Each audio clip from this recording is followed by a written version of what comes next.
Hey guys, tonight we're slipping into the late Cretaceous about 68 million years ago, and you're about to become something iconic, a baby Triceratops. Picture yourself curled up in a soft, leathery egg the size of a melon, buried under a thin blanket of dirt and ferns. It's dark, it's damp, and your world is nothing but muffled vibrations and your own heartbeat. But then crack! A sliver of light cuts into the darkness. The air outside is humid, buzzing with insects bigger than your hand. You push, you kick, you claw, and finally you tumble into a world that couldn't care less whether you survive. You probably won't survive this, but let's try. So, before you get comfortable, take a moment to like the video and subscribe, but only if you genuinely enjoy what I do here. And let me know in the comments where you're tuning in from and what time it is for you. Now dim the lights, maybe turn on a fan for that soft background hum, and let's ease into tonight's journey together. The first breath you take is thick with the scent of wet leaves mud and distant rain. The Cretaceous is alive with noise. Cicada-like insects shriek in the trees. Frogs croak from stagnant ponds, and somewhere far away a predator bellows with a sound that vibrates the ground beneath your tiny feet. You're no bigger than a small dog, fragile enough to be scooped up in the jaws of nearly anything that walks, crawls, or flies. The forest doesn't feel welcoming. It feels like a gauntlet. You stagger, legs, trembling yolk still clinging to your belly. Around you, broken shells litter the nest. A few siblings are still squirming inside their shells, twitching like popcorn kernels about to burst. For a moment, you're tempted to stay near them, huddle close for comfort. But then the underbrush rustles. A shadow glides above. A hungry eye is already searching. The first lesson of life hesitation is a death sentence. Your horns, those famous Triceratops horns, aren't even horns yet. Just tiny nubs above your eyes, more like awkward bumps than weapons. Your frill, the shield-like plate that will one day make you look like a walking tank, is little more than soft cartilage. Right now, you're basically a plump snack, wearing baby armor from the dollar store. If a velociraptor stumbled on you, it wouldn't even break a sweat. You stumble through the ferns, each step clumsy. The ground is soft, spongy, with rotting plant matter, your feet sinking with every attempt at escape. The smell of decay lingers heavy, sweet, and sour at the same time. Every noise, snapping twigs, buzzing wings, dripping water, jolts through your body like an alarm bell. The Cretaceous is an orchestra, but you're convinced every note is playing just to announce your presence to predators. Somewhere nearby, an adult Triceratops shifts her massive weight. She's the size of a school bus skin, stretched thick over muscle, her horns already polished by years of survival. You glance toward her hulking silhouette and feel a flicker of relief. She is protection, a living fortress. And if she accepts you, predators will think twice. The catch. She isn't obligated to protect every hatchling. Sometimes adults ignore the weak, leaving them behind. Your worth is measured by your ability to keep up. A sibling finally claws free from its shell, squealing in confusion. Before it even stands upright, something lunges from the brush, a lizard quick as lightning, jaws snapping shut around the newborn's head. The squeal stops instantly. Blood stains the moss. The predator doesn't linger, it's too small to risk the attention of bigger hunters, but the message is clear. No one is safe, not even here in the supposed sanctuary of the nesting ground. You push forward, your body trembling from effort. The sun filters through the canopy above, golden shafts of light slicing the gloom. They should feel warm and comforting, but instead they paint you in a spotlight, every movement exaggerated, every twitch visible. Being born here feels less like a blessing and more like being thrown onto a stage where the audience is starving. Your frill flops with each step, ridiculous and useless. Imagine trying to ward off a burglar with a floppy pool noodle. That's you right now. Survival depends not on fighting, but on vanishing. You crouch low into the ferns, hoping your mottled brown-green skin will blend with the undergrowth. For a moment, the forest hushes. You almost feel hidden. And then a dragonfly the size of a crow buzzes past your head, its wings vibrating the air so violently you flinch and tumble over. Subtlety isn't exactly your skill set yet. Still, instincts whisper through your tiny brain. Stay low, stay close to the herd. Keep moving. Your heart pounds fast enough to echo in your ears. Every now and then you lift your head and glimpse the adults further off. Their horns glint like spears in the sunlight, their tails swishing like living whips. Compared to them, you're a rubber duck floating in a crocodile pond. But that herd, if you can reach them, is the only chance you've got. The forest is a patchwork of textures, slick moss under your feet, rough bark scraping your flanks as you brush too close to tree trunks, sticky sap clinging to your skin. The air is heavy like breathing through wet cloth, and beneath it all a constant hum of insects so loud it almost becomes silence. You wish for a moment you were born somewhere else, maybe as a bird light and quick, or even as a crocodile armored from birth. Instead, you're a clumsy little herbivore whose main defense hasn't even grown in yet. It's kind of like being handed a sports car with no engine. You've got the promise of Powerhorn's frill bulk, but right now you're just a flashy chassis rolling downhill, praying no one notices. And trust me, someone always notices. You pause by a patch of cycads, their fronds towering like green umbrellas. The smell of sap is thick and the ground is littered with fallen cones. Hunger gnaws at you, your first real sensation beyond fear. You snap at a frond teeth, barely functional shredding leaves that taste bitter and dry. It's not satisfying, but it's enough to keep your legs moving. From the corner of your eye, you spot movement. A shadow darts between the trees, sleek and deliberate. The forest stills for half a heartbeat. Then you hear the click of claws on stone.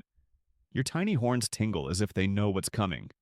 You're barely an hour old, and already the forest has rolled out its welcome mat lined with teeth. The shadow lingers, stretching long across the ferns like an omen.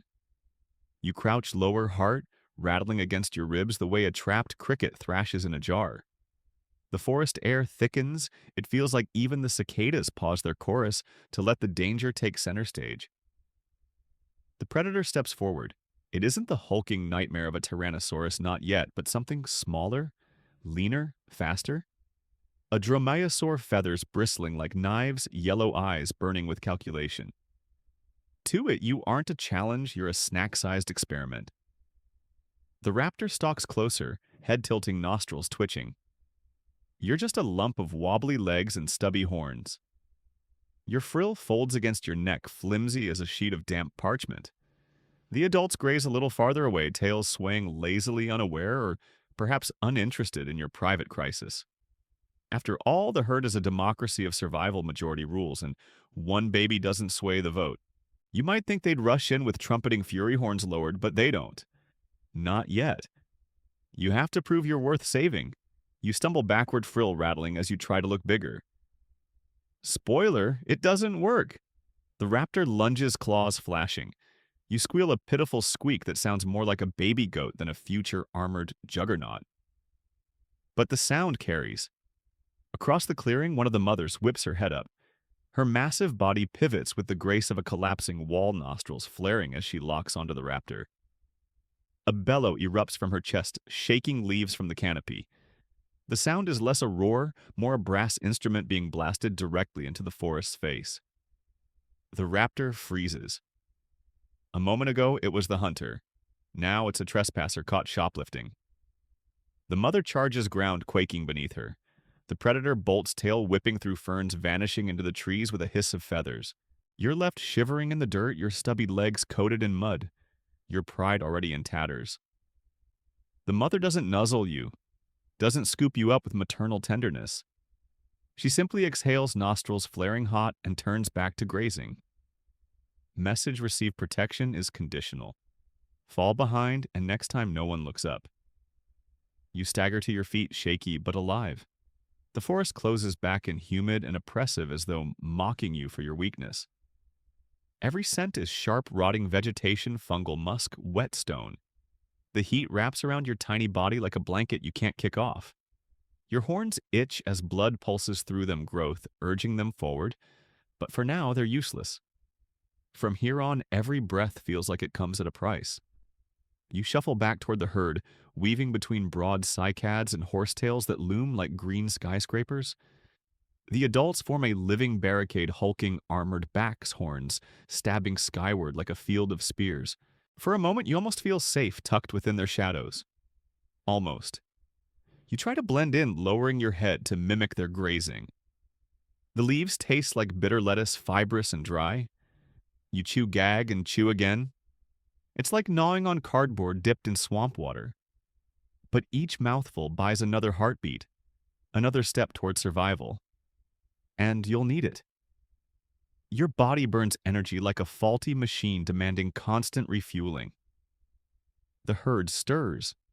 A low rumble ripples through them, half communication, half warning. It vibrates through your chest as though the ground itself is talking.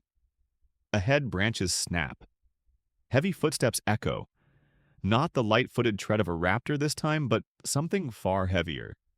The adults close ranks, frills flaring horns angled outward in a spiky halo. You press yourself against their legs, heart pounding. Through the trees, a pair of eyes glint amber enormous. Then comes the smell, sharp and meaty like a butcher's stall in the rain.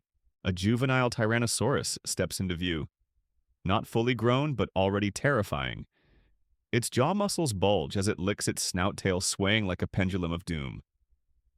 For it, you're not a meal. You're an appetizer. The adults trumpet in unison, the sound rattling your bones. Their horns lower a living wall, daring the predator to try. For a tense moment, the forest holds its breath.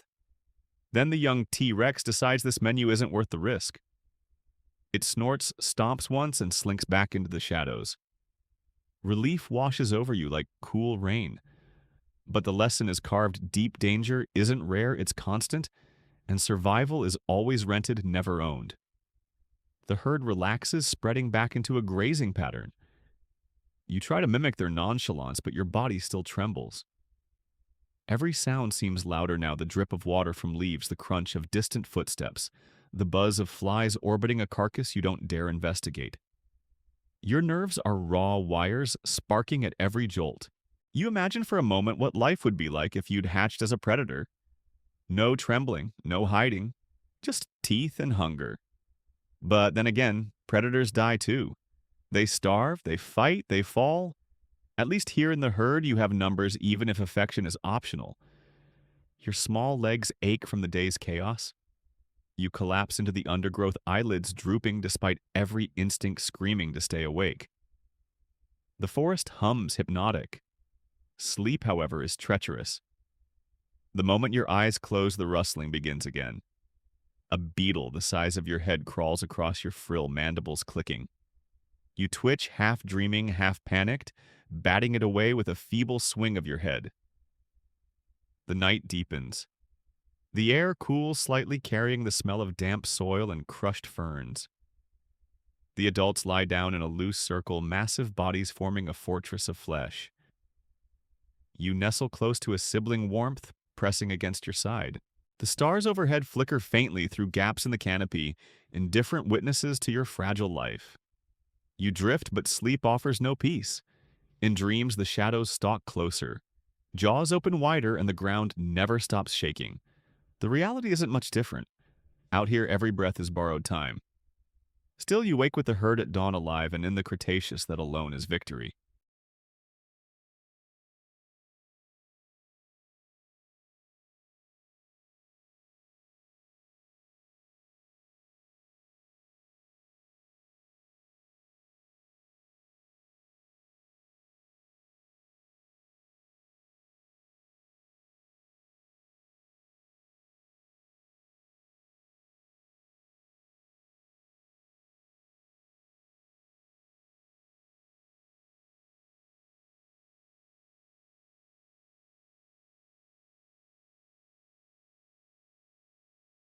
The dawn creeps slowly across the Cretaceous forest, bleeding gold through the canopy. The air is thick with dew, every fern dripping, every leaf shining like glass. You shake your head groggily, your frill still soft and floppy, more nuisance than armor. Your horns, those future lances of bone, are nothing but rounded nubs, like someone glued pebbles to your forehead. They itch as they grow, blood pumping through fragile tissue, but they're about as intimidating as baby teeth. You stumble into the morning light, your belly growling. Hunger has a way of erasing fear, at least until fear barges back in. You lower your head, nibbling at cycads, their leaves tasting bitter and fibrous. The chewing tires your jaw, but your body demands fuel. For you, breakfast is the difference between surviving another day and collapsing into a predator's jaws. Across the clearing, siblings fumble too. Some look stronger already, pushing their weight around headbutting clumsily, as if rehearsing for battles they'll one day fight. Their horns, just as stunted as yours, clash with a dull thud. It looks silly, like toddlers in a pillow fight. Yet behind the comedy is a quiet truth. You'll all need those horns sharpened by practice, because the forest doesn't wait for you to grow up. Movement above draws your eye. A flock of pterosaurs swoops low wings, slicing the air. They aren't after you, not yet, but their presence stirs panic. The herd shifts uneasily, adults snorting and stomping. Your own heart hammers as if you're already caught in talons. A few of the younger ones squeal, bolting blindly into the underbrush. One trips, legs tangling, and vanishes in a snap of feathers and teeth. A scream, then silence. Breakfast for one lesson for the rest. Your horns throb as you instinctively lower your head, trying to mimic the adult's battle stance. It's laughable. Your frill wobbles, your nubs poke nothing but air. You're like a child in a cardboard suit of armor trying to bluff the universe.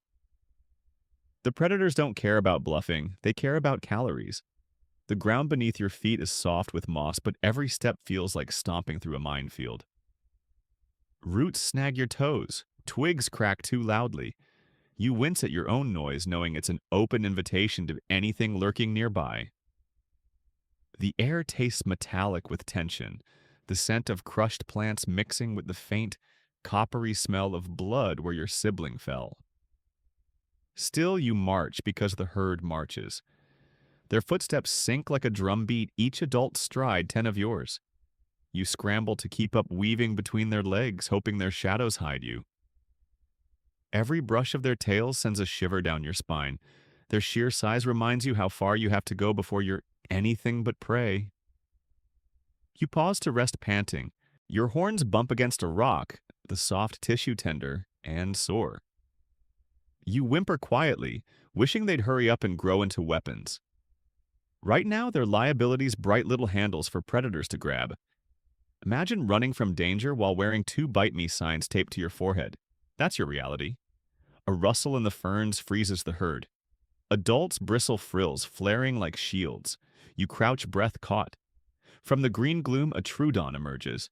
Small, sleek eyes too large for comfort. Its intelligence gleams in its gaze, calculating odds, measuring weakness. It isn't here for the adults. It's here for you.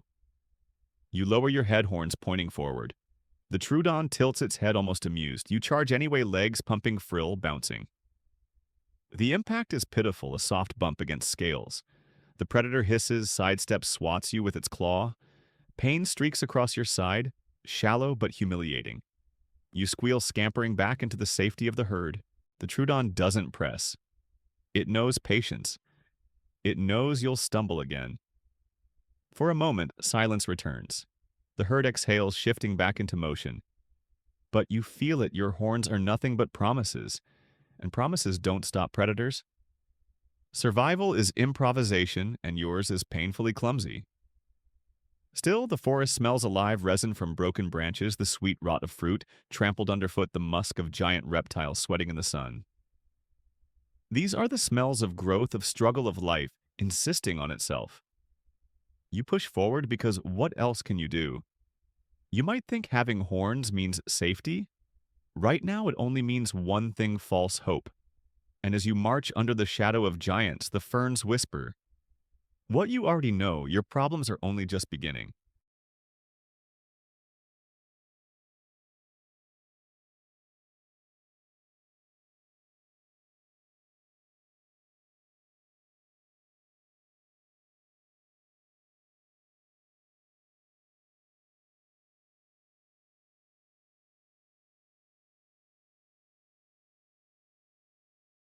The forest at midday feels like it's holding its breath.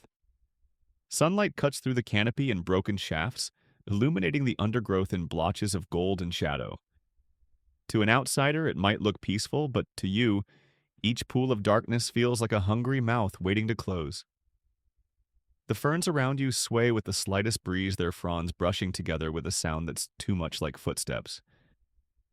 Every shift, every rustle makes your skin prickle. You crouch low, trying to flatten yourself against the earth. Your mottled hide blends reasonably well with the foliage, but you're under no illusion it's camouflage written in pencil, not stone. One twitch of a predator's eye and you're dinner. Your horns are still laughable little stubs, your frill flimsy. You're a snack pretending to be a fortress. The herd moves slowly, heads buried in cycads, jaws grinding through endless greenery. Adults seem unconcerned, chewing as though the world beyond the leaves doesn't exist. But you know better. The forest is alive with eyes. Some watch from the treetops, birds, feathered descendants of creatures much like you. Others crouch in the shadows, claws flexing, waiting for a chance. You remember yesterday's Troodon, how it studied you with calculating patience? You can almost feel its gaze even now, though maybe that's just your nerves. The ferns hiss in the breeze, a constant whisper that sounds too much like conspiratorial laughter. You wish your horns would hurry up and grow into something sharp enough to silence the forest's jokes. A sibling nudges you, chirping softly, more annoyed than comforting. It presses close, both of you instinctively drawn together. Safety in numbers, even if the number is two. Still, you sense the sibling's motives aren't purely kind. It wants you near, so the predator picks the other one.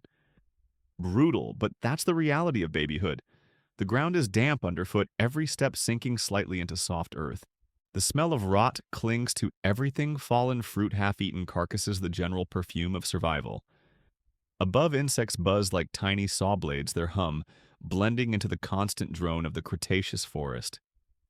Each sound adds another layer to your paranoia. You creep forward, peering between stalks of horsetail.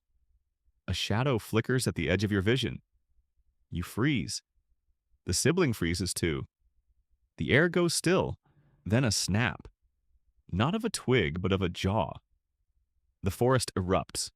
A Dakota raptor bursts from the brush, feathers, bristling sickle claws gleaming. Its eyes lock onto you, hungry and merciless.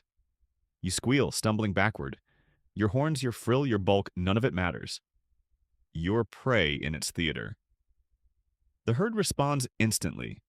Adults trumpet a deafening wall of sound that vibrates through your chest. They form a barrier, horns angled outward, tails lashing. The raptor snarls, pacing just out of reach, daring them to break formation. You huddle between their legs, the ground trembling with every stomp. For once your size works in your favor, you're too small to be worth breaking ranks for. Still, the predator isn't deterred. It circles, looking for an opening, feathers flaring like a grotesque fan.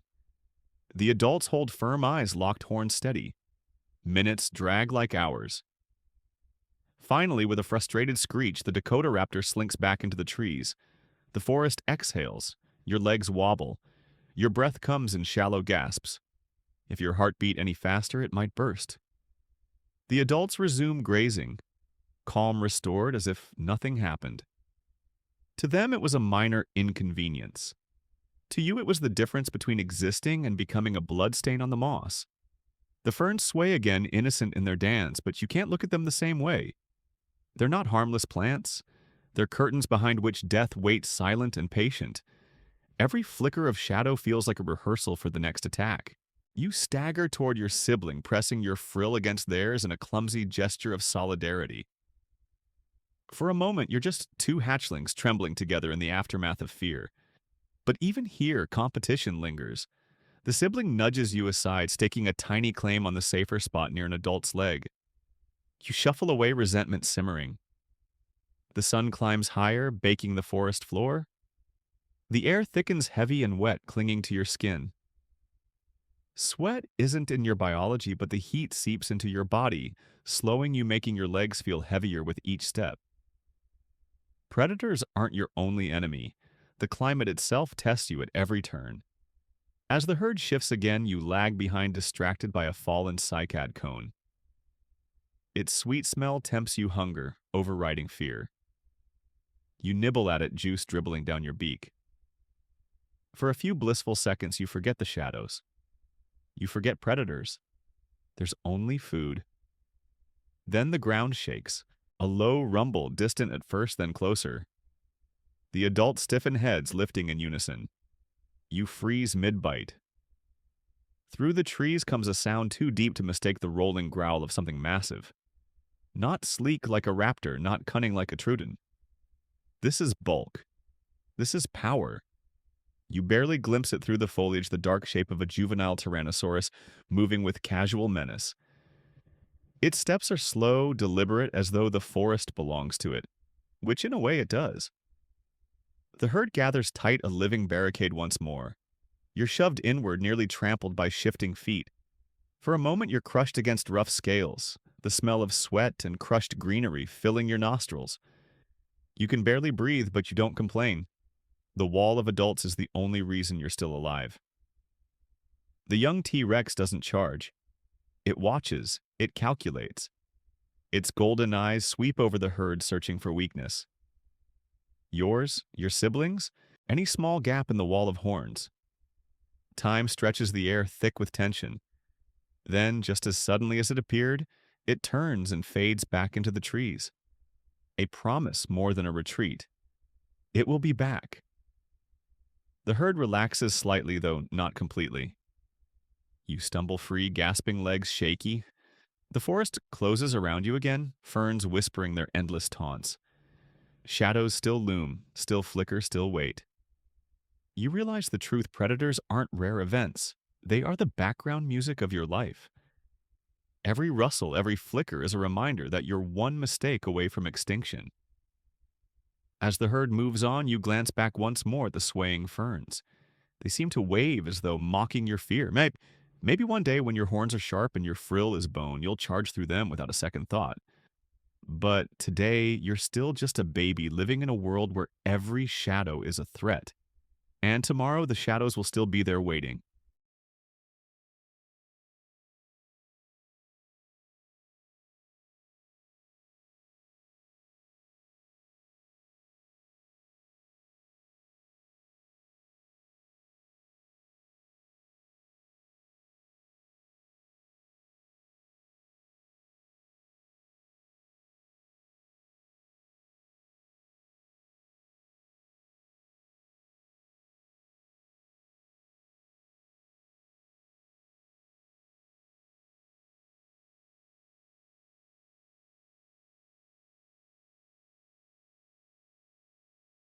The morning mist has barely lifted, but the herd is already on the move. Giant bodies push through the undergrowth, their footsteps like muffled drum beats across the forest floor. You scramble to keep up, legs short and clumsy, your tiny body tripping over every root and rock. Each step feels like a race you were never built to win. Stumpy legs may be adorable, but in a world where everything wants to eat you, they're the cruelest joke nature has played. The adults stride with confidence, tails swinging like pendulums, horns gleaming as they part the ferns. You meanwhile are stuck weaving between their legs, dodging swishing tails that could knock you flat. You pant heavily, sides heaving, heart thundering. It's like trying to join a marathon with toddler legs you're not running. You're flailing forward in desperate bursts. Every stumble is a risk. Fall too far behind, and you're no longer part of the herd, you're bait. Predators know the game well. They don't waste energy charging the armored adults. They watch for stragglers, the weak, the ones too slow to vanish into the wall of horns. Right now, that's you. The forest smells alive with morning dew, damp bark, and the musky scent of the herd itself. Each adult carries a smell like earth mixed with sweat, grounding you in the reality of their presence. The air is cool where shadows cling, but the open patches of sunlight burn hot, warming your back until you dart under cover again. Your body can't regulate temperature well yet. You're always either shivering or overheating, rarely comfortable. A sibling rushes past you, legs longer, strides smoother. They bump your flank intentionally, a reminder that survival isn't just about predators, it's about competition. Every mouth in the herd is a rival for food and attention. You squeal and stumble, mud splashing your face. For a moment, you want to cry out, but you choke it down. Whining doesn't get sympathy here, it gets ignored. The herd reaches a clearing where cycads grow thick. Adults lower their heads, tearing into fronds with powerful beaks. You follow, pecking clumsily at the leaves. They taste like damp paper, fibrous and bitter, but you chew anyway because chewing means living. Each mouthful is a fight against your body's need for growth. You dream of softer food, but this is what survival tastes like. Suddenly, the ground trembles with more than the herd's weight. A low growl ripples through the clearing.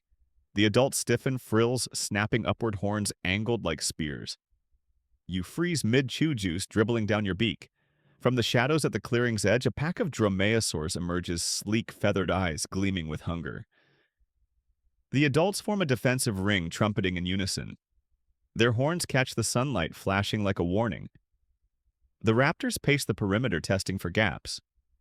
Your legs quiver as you press tight to the ground, praying you blend into the ferns. The stumpy legs that slowed you now pin you in place. You can't run. You wouldn't get far. You're trapped in the circle, waiting. One raptor lunges forward, only to be met by a mother's horn slicing the air.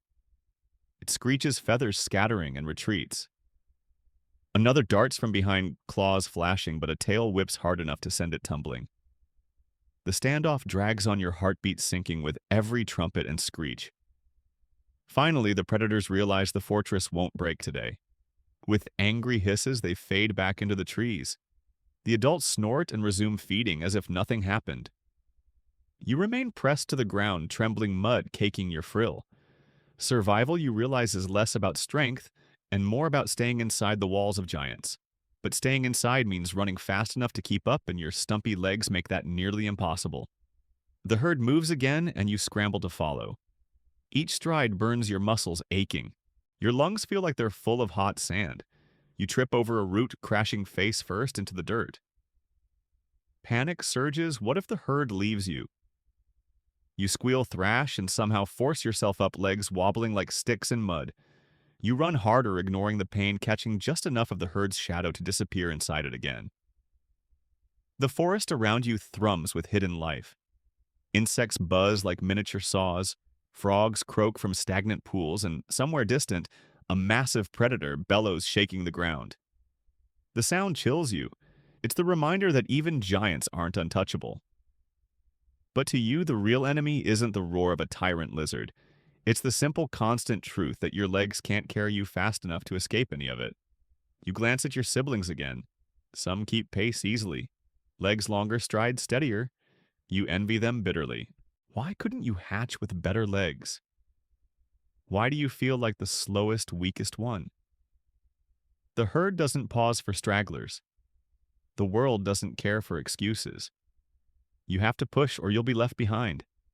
A shaft of sunlight pierces the canopy, landing squarely on your frill. For a moment, you look absurdly visible, glowing like a target. You duck into the shadows, heart hammering. The forest laughs again, the ferns rustling in mockery. You grit your tiny beak and push harder, determined not to fall. Hours pass in this rhythm, stumble, catch up, stumble again. Your legs ache, your belly growls, your frill bounces with every awkward stride. And yet somehow you remain. The herd doesn't abandon you today. You collapse at dusk, exhausted, curled under the belly of a dozing adult. Your dreams are filled with endless running, never resting, always chased.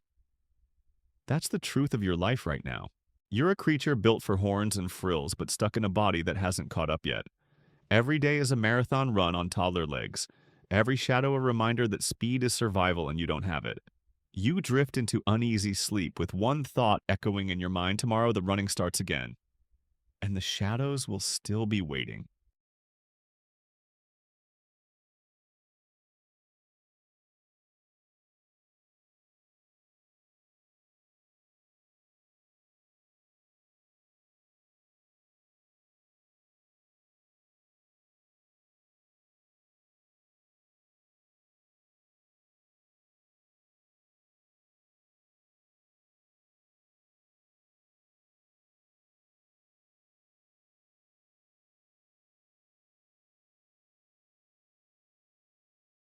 The ground shakes before you even open your eyes. It isn't thunder, though it feels like it. It's the herd moving 100 tons of muscle and horn, pushing through the forest. You scramble upright, legs sore from yesterday's endless chase. The adults are already striding, heads down, frills glowing gold in the rising sun. They look like moving fortresses, horned citadels on legs. You, by comparison, are a pebble rolling in their wake. Staying with them is both blessing and curse. Their size frightens away most predators, but their pace never slows. It's like trying to keep up with a convoy of tanks while riding a tricycle. The earth itself feels alive under their steps, the vibrations buzzing through your tiny ribcage. Every time they turn, you have to dash to catch up, your stubby legs burning like fire. The smell of the herd is overwhelming musk sweat, the tang of crushed vegetation clinging to their scales. It's a living wall of sound and scent. Their low, rumbling calls ripple through your body communication you can feel more than hear. Sometimes it's soothing, like being wrapped in a blanket of sound. Other times it's intimidating, a reminder of how small you are in the grand order of this giant society. You notice quickly that the herd is a hierarchy. Adults take the lead, veterans of countless migrations. Behind them, younger but strong individuals guard the flanks. And at the center, juveniles like you struggle to keep up, hidden in the safest pocket the herd offers. It's like a medieval army knights on the outside, squires huddled in the middle. You're not a knight yet. You're a liability they tolerate because numbers mean survival. A sibling jostles you, shoving its frill into your side. You squeal, glaring, but the message is clear: space is limited. Even in the herd's safety, competition never stops. You try to shove back, horns pressing clumsily against theirs, but your nubs slide off uselessly. The sibling cackles. Yes, you're convinced dinosaurs can cackle, and trots ahead, leaving you steaming in embarrassment. The herd pauses near a grove of cycads. Their leaves form spiky crowns, sunlight glittering across waxy surfaces. Adults tear into them, powerful beaks crunching through stalks that feel like wood in your tiny mouth. You try chewing too, but it's like gnawing leather. Your jaws ache after a few bites, but you push on. Growth demands fuel, and in this world, hunger is your worst enemy after teeth and claws. Suddenly the forest trembles differently. Not the steady rhythm of the herd. Something heavier. The adults stiffen, frills snapping upright like raised shields. Their trumpets boom through the clearing, a sound so loud it rattles your bones. The air tastes sharp, metallic with fear. You crouch low, pressing yourself into the mud. Through the trees, a massive shape emerges. A hadrosaur herd, dozen strong, surges past duck-billed giants, their calls shrill and panicked. And chasing them, briefly visible between tree trunks, is something larger still. A Tyrannosaurus. Its roar splits the air, a sound that doesn't just echo, it invades your chest and squeezes your heart. The predator isn't hunting you today, but its presence reminds you even herds of giants aren't untouchable. The adults hold their ground horns angled like spears. The Rex doesn't turn toward you, but you sense the tension ripple through your herd. Every adult knows if it ever does, they'll need every ounce of unity to survive. You, meanwhile, would be nothing more than collateral damage. When the danger passes, the herd relaxes. Slowly, their trumpets soften into low grumbles. They return to grazing as if death hadn't just thundered by. You can't shake the tremor in your legs. Being small means even your allies are terrifying. One misstep near an adult's horn and you'd be skewered accidentally. One stumble under a swishing tail and you'd be flattened. Safety, you realize, is relative. In a herd of giants, you're always at risk of being crushed by the very creatures keeping you alive. The afternoon sun burns through the canopy, turning the clearing into a humid oven.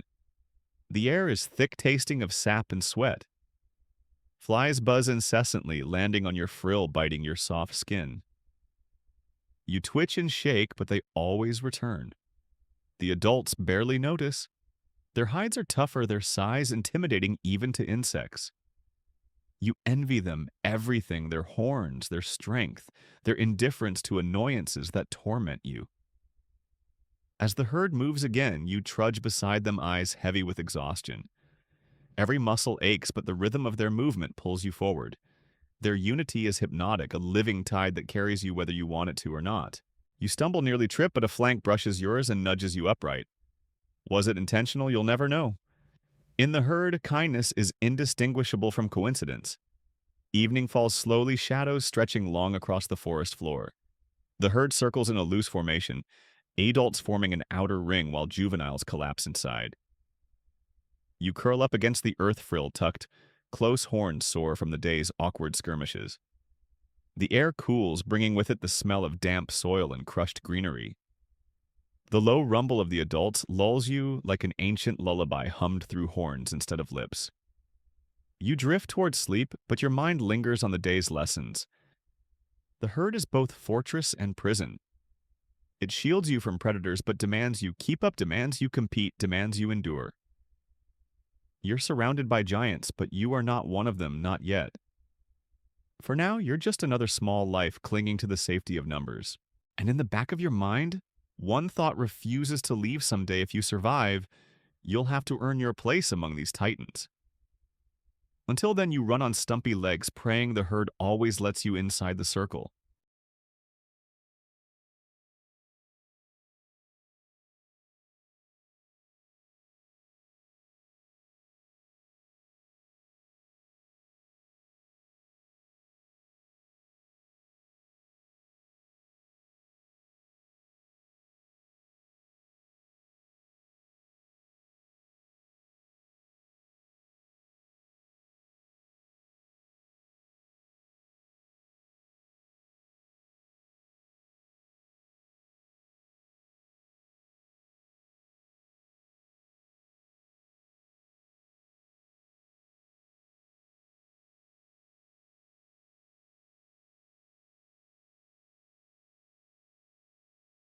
The dawn is pale and heavy with mist, wrapping the forest in a blanket that muffles sound.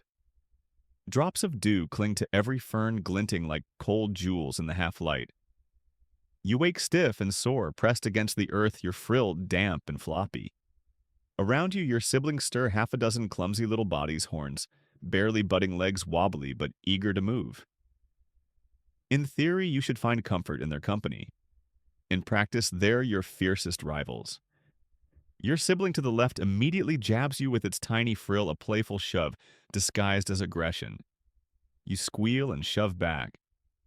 Soon the clearing is full of miniature battles babies ramming soft frills together, squeaking like rusty hinges. It looks cute, but every headbutt is practice for the future. Each bump is a reminder you're all fighting for scraps, for space in the herd, for the slim chance of survival. The air fills with the sour smell of crushed cycads as you all chew clumsily, beaks snapping at leaves. Hunger is constant, a fire in your belly that never cools. But the leaves are limited and your siblings are greedy. One grabs a mouthful, you are eyeing another's shoulders you aside to reach a fresher patch. You try to push back, but your horns slip uselessly against theirs. You're outmuscled, outmaneuvered. Frustration boils in your tiny chest. A sibling squeals in triumph, holding its head high with a frill smeared in sap. It looks ridiculous, but in your mind it's infuriating, like losing a game you didn't agree to play. You lower your head and charge legs pumping, frill flapping. The impact is weak, more of a shove than a strike, but the sibling stumbles. For a moment, pride surges. Then it retaliates harder, knocking you onto your side in the mud. You squeal, limbs flailing, frill caked in dirt. The adults don't intervene. They watch with the indifference of beings who know survival is self-taught. To them, these battles are background noise. To you, they're life or death rehearsals.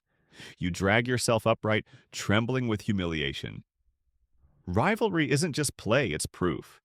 If you can't hold your ground against your own blood, what chance do you have against the shadows in the ferns? The forest hums with its usual chorus, cicadas. Shriek frogs croak from hidden pools, and far away something big bellows with a sound that rattles your bones. Even in the safety of the herd, your skin prickles with unease. Predators may wait beyond the trees, but your most immediate danger is right beside you, wearing your face in a smaller variation. As the herd moves on, the rivalry continues. You jostle for position near the safest center of the group. Siblings block you, horns bumping, frills clashing. It's like trying to squeeze onto the last seat of a crowded bus everyone wants in, and elbows are weapons. You stumble, shove toward the outer edge. Panic spikes. The outer ring is where predators strike first. You squeal, pushing desperately back inside, claws scraping mud. Finally, you wedge yourself into a narrow space between two larger juveniles, panting, heart-thundering. The smell of the herd is overwhelming here, musk damp, scales the sharp scent of fresh droppings baking in the sun. It's both disgusting and comforting. At least surrounded by this wall of smell and sound, predators hesitate. But your siblings don't. One leans in, jabbing your side again. You snap your beak in irritation. The message is clear: no place in the herd is truly safe, not from them. Midday arrives heavy and hot, the sun pressing down through the canopy. Sweat like moisture beads on your frill. The ground squelches underfoot, slick with mud. Your siblings take advantage of every stumble, nipping and shoving each of you, desperate to prove who's stronger. The adults graze unconcerned, their massive frills glowing in the dappled light. To them, this is just the background symphony of childhood. To you, it's war in miniature. One sibling goes too far, ramming you into a fallen log. Pain sparks through your ribs. You squeal, collapsing for a moment. The sibling towers above you, victorious. Something inside you snaps. You lunge upward, beak open, and clamp onto its frill. The taste is bitter, earthy with mud, but the sibling screeches in surprise, flailing backward. For once, you're the one standing tall. The triumph is short-lived. Another sibling blindsides you, knocking you sprawling again. They pile in a tangle of squeals. Frills and snapping beaks. It's chaos and you're losing. You squirm, mud coating your horns, heart-pounding. Just as panic crests the ground, quakes with a heavy stomp. An adult trumpets a deafening blast that halts every fight instantly. The herd shifts, frills rising. Danger is near. The forest stills. Shadows flicker between trees. Then the scent hits musky, sharp, predatory. Raptors again. Their eyes gleam from the ferns, calculating, hungry. The herd closes, ranks, adults forming a wall of horns. You and your siblings huddle close, panting, sides pressed together despite your rivalries. The fight-forgotten survival overrides pride. The raptors stalk the edges, but the adults don't flinch. Trumpets echo tails, lash horns, glint in the sunlight. After a long standoff, the predators fade back into the shadows, unwilling to test the fortress today. Relief floods you, legs shaking. You collapse against your siblings, trembling, the rivalry momentarily buried under the weight of fear. As the herd resumes movement, you reflect in your clumsy, instinct-driven way. Rivals or not, your siblings are the closest thing to allies you'll ever have. Together you practice, you fight, you stumble. One day those horns will matter. For now, they're excuses to jab and shove. And maybe those endless battles will sharpen you enough to survive when the forest demands more than play. By nightfall, you curl into the dirt, pressed against the same sibling who bullied you hours ago. Warmth seeps between you. The rivalry paused in sleep. The stars flicker overhead, cold and indifferent, while the forest hums with unseen life. You close your eyes, frill twitching, and dream of horns that actually work, of victories that last longer than a heartbeat. But when dawn comes again, you know the fights will start anew. And in this world, that's the only training you'll ever get.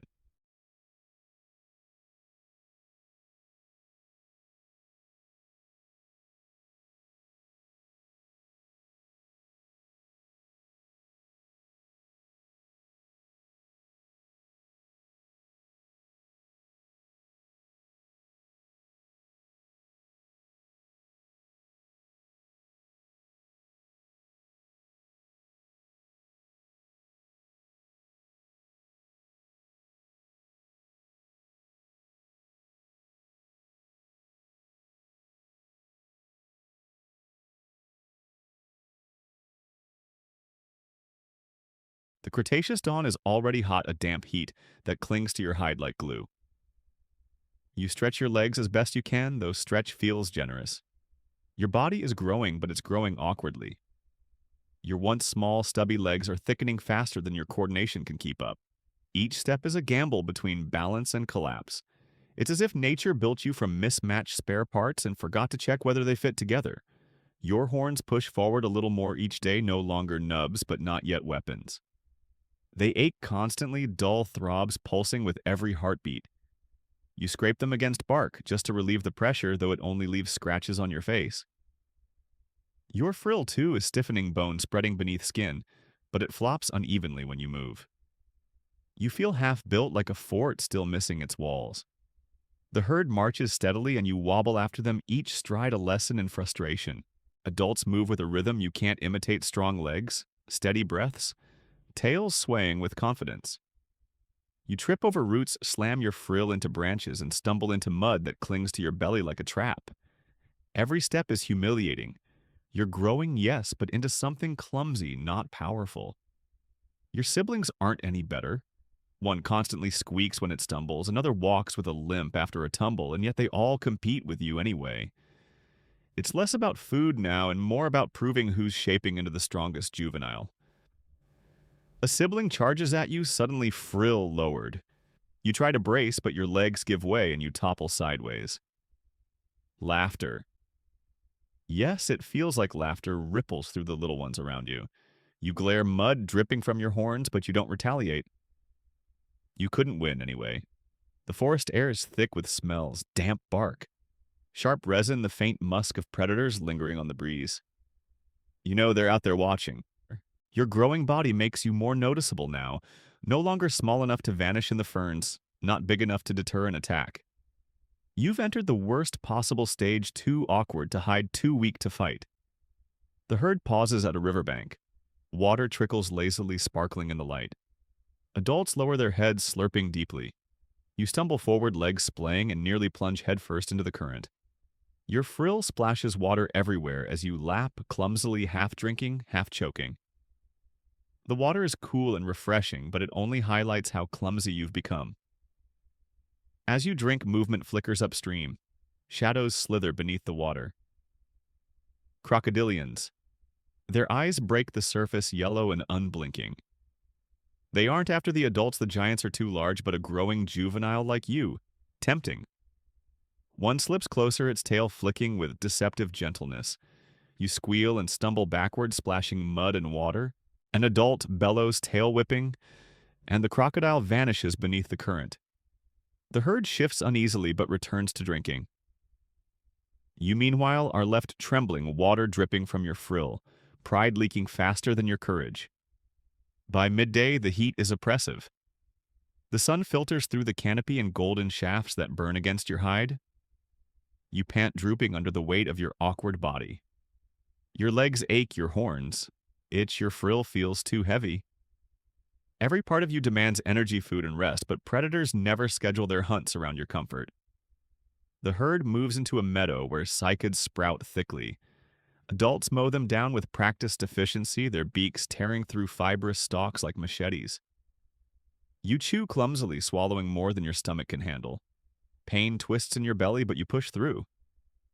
Growth hurts, but hunger hurts worse. Suddenly, your sibling rams you from the side, trying to steal your patch of leaves. You squeal and shove back horns, scraping weakly. The clash is awkward, both of you stumbling, frills bouncing like loose shields. It's ridiculous, but it's serious. Every mouthful is survival. The fight ends with you shoved into the dirt again, your horns aching from the impact. Your sibling struts away triumphantly. You groan, rolling onto your side. Growth has made you heavier, harder to push upright. Your muscles burn with every attempt. At last you heave yourself up, legs, shaking, lungs gasping. Mud clings to your frill, dripping in clumps. For a moment you envy predators. They grow into weapons, teeth, claws, speed. You grow into weight and awkwardness, hoping one day it'll balance out. The afternoon brings a storm. Clouds roll overhead, dark and heavy. The air thickens, electricity crackling. Rain begins in heavy drops drumming against your frill. The herd shifts, bunching together. Thunder booms and you squeal in panic, pressing against your mother's massive leg. Lightning cracks, illuminating the forest in harsh flashes. For an instant, every tree, every horn, every frill glows white. Then darkness swallows it back. The ground turns to mud. Your legs sink, your body tipping. You thrash and stumble, squeaking desperately. Every step forward is a battle against the sucking earth. Adults stride easily, their massive weight giving them leverage. You're a child in quicksand, every clumsy stride a reminder that your body hasn't caught up to your needs. By nightfall, the storm eases.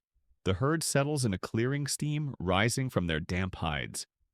You collapse against the earth frill caked in mud horns, throbbing with dull pain. Your stomach growls despite the day's chewing. Growth demands more than you can give. As you drift into uneasy sleep, you realize what this stage of life means. It isn't just awkward, it's dangerous. You're too big to hide, too weak to fight, too clumsy to flee. Predators know it. You know it. Your only shield is the herd, and even they can't protect you from the humiliation of stumbling, the pain of growing, the endless hunger gnawing from within. Growing up, you realize isn't a triumph. It's a trial by fire, and the forest is always watching, waiting to see who fails the test.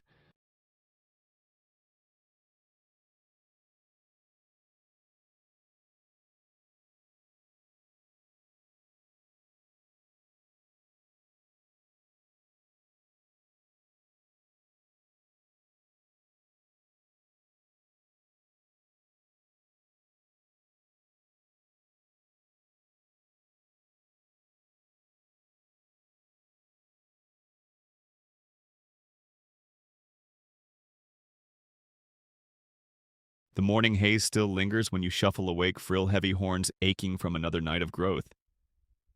They've pushed further forward now, sharper than the dull stubs you carried weeks ago. Not weapons yet, but no longer laughable decorations either.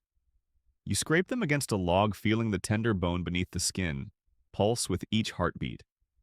They throb constantly like teeth growing out of your forehead. Around you, siblings are already busy. Some jab each other with their little horns, squealing and bouncing like oversized goats. Others lower their frills, clashing awkwardly in mock duels that end with both tumbling into the mud. You watch for a moment, then lower your head, too. Instinct whispers practice, now survive later. You charge clumsily at a sibling. Your horns meet theirs with a soft thunk. The impact vibrates through your skull, leaving you dizzy. Your sibling squeals and rams back harder, sending you sprawling sideways. You scramble upright, mud dripping from your frill. Pride bruised more than your body. The adults glance briefly unimpressed, then return to cropping cycads. To them, your battles are background noise. To you, they're everything. You try again this time, bracing your legs wider. You lunge forward, horns sliding against your sibling's frill. The clash is louder, firmer, and for a moment you almost feel powerful. Then your legs tangle and you collapse in a heap. The others squeal in amusement, trampling past you to find their own sparring partners. You groan, pressing your horns into the dirt. Practice hurts, but without it you'll never learn the horn game. The forest smells thick today, sap oozing from broken branches, damp soil steaming in the morning sun. Insects buzz around your face, landing on your eyes and frill. You twitch and shake, but they always return. Your horns are too short to swat them effectively. Another reminder, until they're long and sharp, they're more decoration than defense. Midday finds you in the heart of the herd. Adults graze, tearing through ferns like living bulldozers. The ground vibrates with every step, their horns gleaming like polished ivory towers. You stare up at them, your own tiny horns burning with jealousy. Someday you'll wield weapons like that. Someday you'll lower your head and send predators fleeing. But right now, you're just a child swinging twigs while giants carry spears. A sibling challenges you again, this one slightly bigger frill, broader horns, a little longer. They lower their heads, snorting, pawing the dirt like a miniature bull. Instinct surges. You paw back, frill quivering, heart racing. Then you both charge. The collision echoes in your skull. Your horns scrape awkwardly across theirs, leaving shallow scratches on your frill. You push legs, straining, but your muscles give out first. You stumble backward, squealing. Your rival trumpets triumphantly strutting away. You collapse into the dirt, gasping. Your horns ache, your frill stings, your pride is shredded. But deep down, you know these skirmishes are vital. They teach you how to aim, how to brace, how to stand your ground. Every failure now is one less mistake later when the shadows and the ferns leap for your throat. The afternoon sun blazes overhead, turning the forest into a sauna. Sweat like moisture beads along your frill. The air tastes like hot sap and dust. The herd slows, adults fanning out to graze lazily. You seize the lull to practice alone. Lowering your head, you jab your horns at a fallen log. The impact splinters bark, sending insects scurrying. You try again, harder. This time the shock rattles your skull, making your vision blur. You stagger, groaning. Clearly, the horn game is more complicated than stab and hope. Nearby, a group of juveniles spar together, circling, fainting, clashing. Their squeals rise in chorus, echoing through the trees. It looks chaotic, but it's training.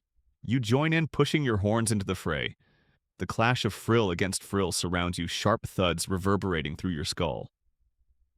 For a few glorious moments, you forget predators' hunger and awkward legs.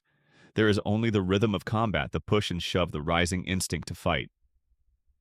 Then the forest interrupts. A rustle in the ferns, too heavy for the wind. The herd stiffens. Adults trumpet frills flaring. You freeze, horns still locked with a sibling. From the shadows, a Troodon slinks forward, eyes glowing, claws flexing. It watches, calculating. It sees weakness in the sparring and the exhaustion of your little bodies. You squeal, breaking free from your sibling, frill rattling. The predator takes a step closer. Then the adults move. A wall of horns lowers in unison, tails swishing. The Troodon hesitates, snarls, then slips back into the foliage. The herd exhales, tension easing. You tremble, heart pounding. For a moment, you imagined needing your horns for real and realizing they aren't ready. Not yet. Evening settles the forest, glowing orange in the setting sun. The herd circles adults, forming a fortress. You nestle between siblings, frill sore horns throbbing. Your body aches from sparring, every muscle stiff. And yet exhaustion brings pride too. You fought, you stumbled, you learned. Tomorrow, you'll fight again. As the stars pierce the darkening sky, you drift into sleep. In your dreams, your horns are long and sharp, your frill broad and unyielding. Predators charge, but you meet them head-on, scattering them like leaves in the wind. You wake with dawn's first light, realizing it's only a dream. But dreams are seeds. And someday, if you survive the growing pains, they might bloom into reality. For now, the horn game continues. And every thud, every scrape, every bruise brings you one step closer to being more than prey.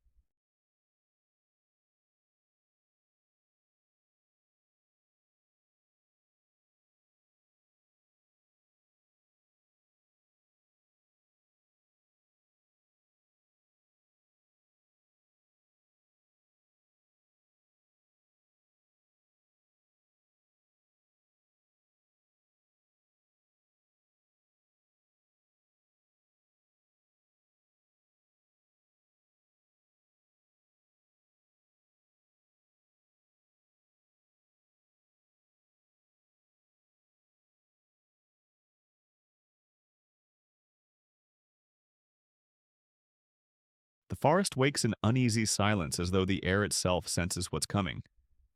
Sunlight drips through the canopy in pale threads, dappling the ferns where you crouch. Your horns ache, your frill is stiffening, your legs still clumsy from yesterday's sparring. But this morning you don't get the luxury of practice fights with siblings. Today the predators are the teachers and you're the unwilling student. The herd stirs, low rumbles passing between the adults like secret codes.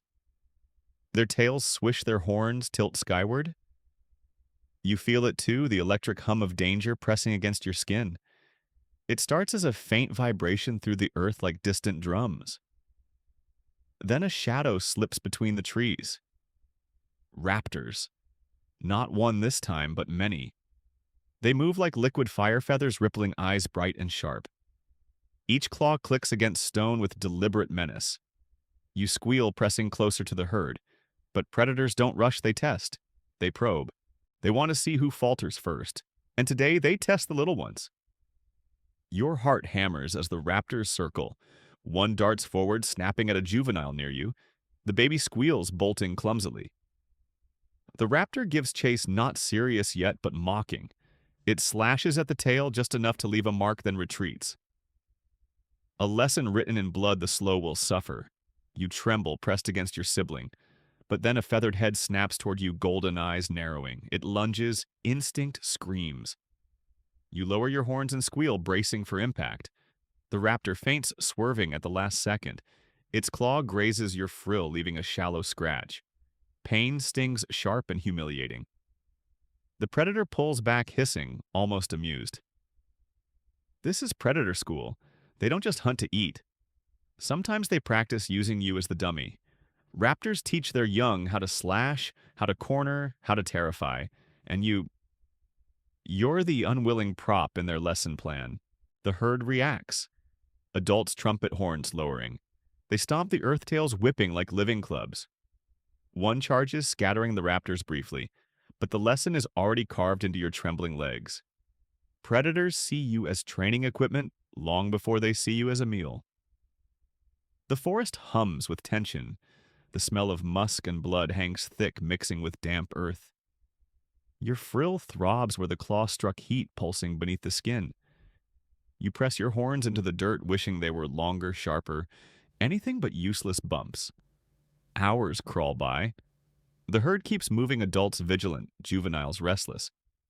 Every crack of a twig makes your heart leap. Every shadow feels alive. You walk close to your siblings, but rivalry fades when predators lurk. Even the bullies press tight, the heat of their bodies a small comfort. Survival makes allies out of enemies. Midday arrives, the sun glaring down, turning the forest floor into a sweltering trap. The herd pauses near a watering hole. You lower your head to drink, tongue lapping clumsily at the cool surface. The water tastes of mud and algae, but it soothes your throat. Relief lasts only seconds. The surface ripples. Eyes blink beneath the water.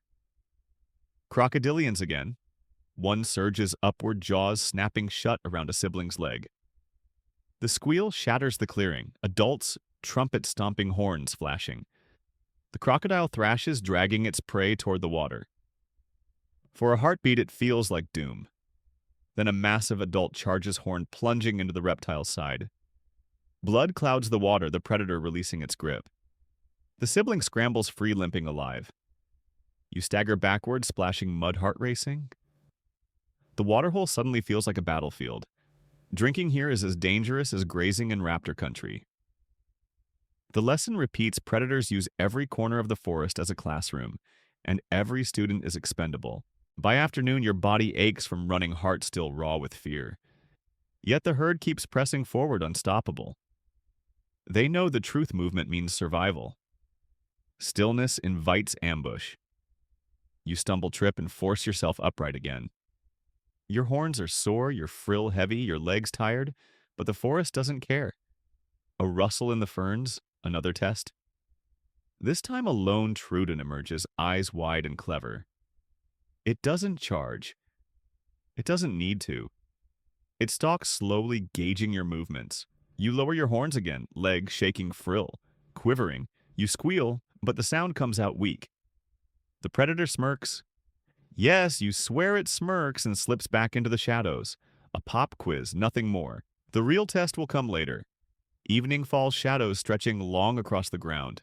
The herd circles tightly, adults forming their fortress of horns.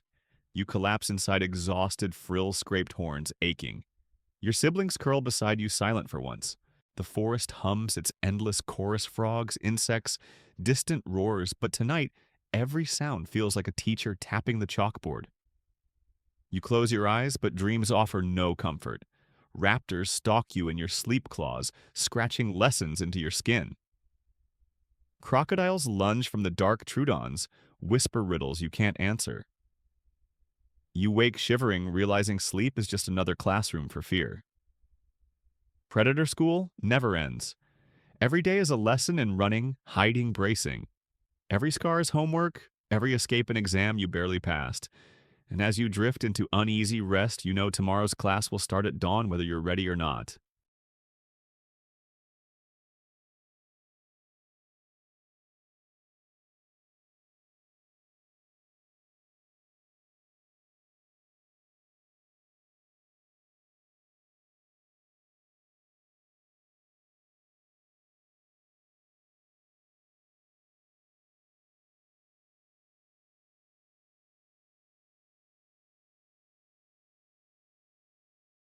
The air grows heavier as the herd veers toward wetter ground.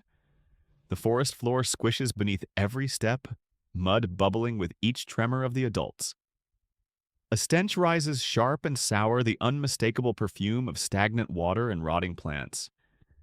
You wrinkle your nostrils, but there's no escaping it. The herd pushes forward, and so must you. Your stumpy legs sink deep into the muck.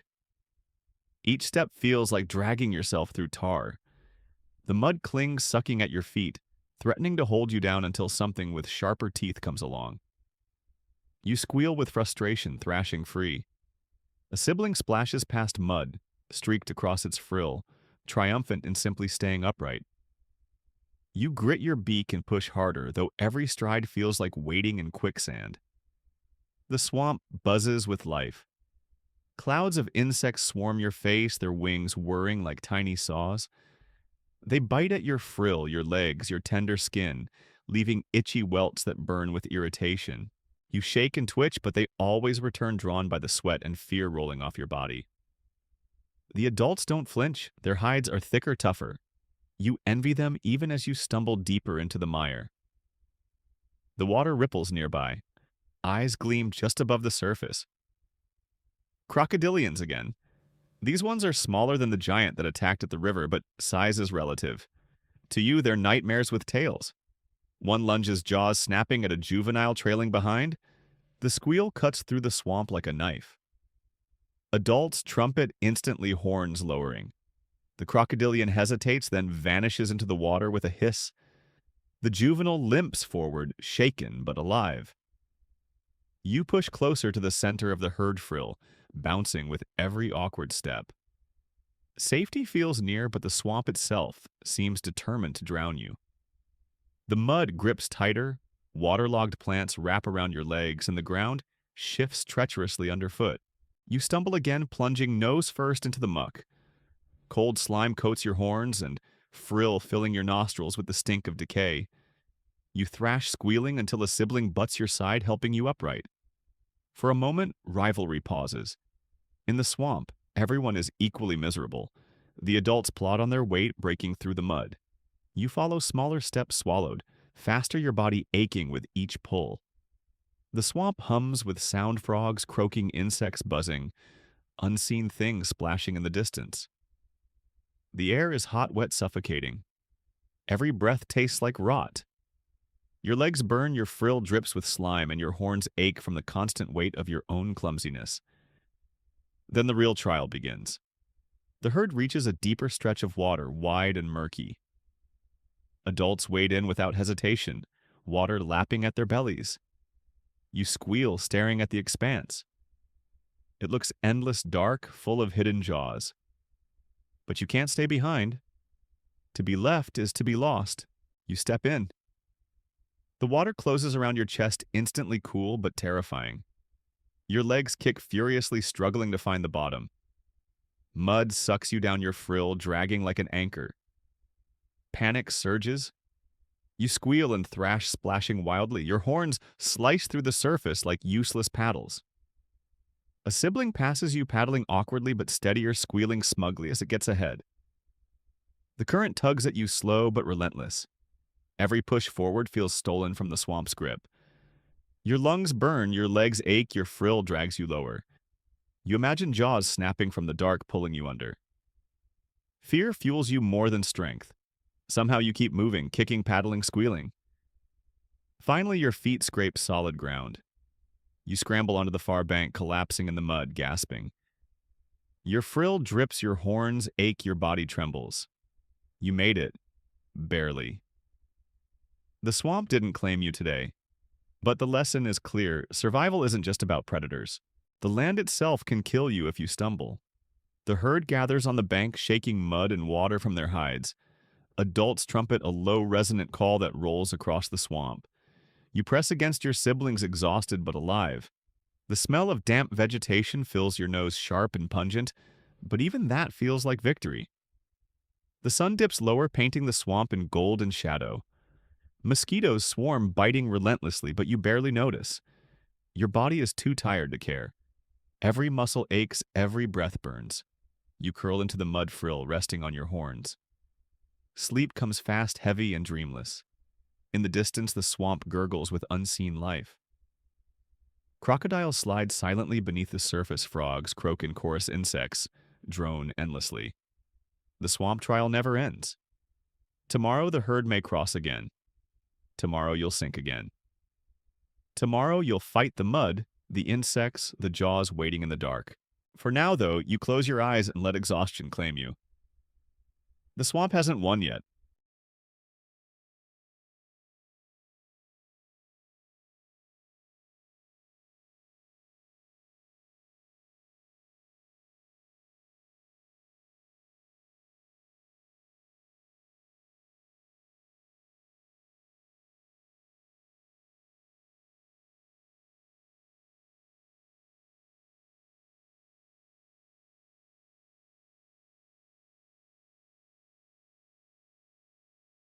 The morning begins with hunger. It gnaws at your belly the way predators gnaw at bones. You wake with your frill still damp from swamp mud, your horns crusted with dried slime, and the first thought in your tiny head is food. The herd is already moving heavy footsteps, shaking dew from the cycads. Their mouths tear into leaves with mechanical efficiency, each bite loud and steady. You stumble after them, jaws aching at the thought of chewing again. But here's the cruel truth: there is no grass. The world hasn't invented it yet. Instead, your meals are tough cycads, ferns, and low branches that taste like bitter rope. You lower your head and snap at a frond. It resists fibrous strands tearing slowly as you pull. You chew jaw muscles, straining the taste as dull as wet cardboard. Your stomach groans for more, even as your mouth begs for mercy. Your siblings crowd close, snapping at the same patch of greenery. One shoves you aside, beak clacking against your frill. You squeal in protest, horns scraping weakly against theirs. They win, of course, chomping greedily. You wobble to another plant, but it's the same battle everywhere. Hunger doesn't just pit you against predators, it pits you against family. The adults have no problem. Their massive jaws and stronger beaks shear through fronds like knives. You watch them enviously, wishing your own teeth had that power. Your bite is clumsy, inefficient, more gnawing than chewing. Each meal takes forever, and even then it never feels like enough. The forest air is thick with the smell of sap, crushed leaves, and the sour musk of droppings. It's a banquet without variety, endless repetition of bitter greens. Your tongue grows numb from chewing. Your jaw aches, a deep fatigue settling into bone. Still, you eat. You have to. Growth is relentless, demanding fuel, even if the menu is terrible. By midday, the sun burns hot, turning the clearing into a humid oven. The herd spreads out, each adult plowing through cycads like living lawnmowers. You collapse beside a patch of horsetails, nibbling half-heartedly. The stalks taste sharp, metallic, almost like chewing on wet reeds. You gag, swallow, and gag again. Still, your belly demands more. A sibling joins you, snapping at the same stalks.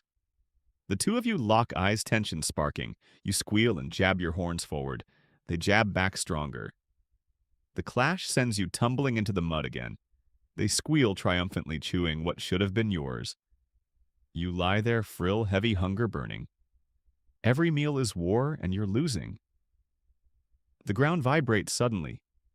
Not the steady rhythm of the herd, something heavier. The adults stiffen, frills rising like shields. Trumpets echo sharp and urgent. You freeze, half-chewed stalk dangling from your beak. The forest hushes.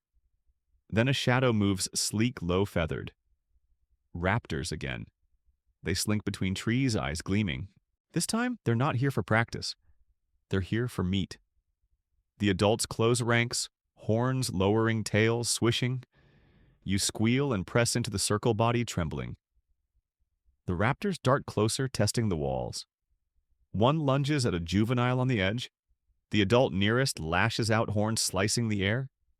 The predator shrieks, retreating. Another circles, claws clicking. The herd shifts, every horn gleaming.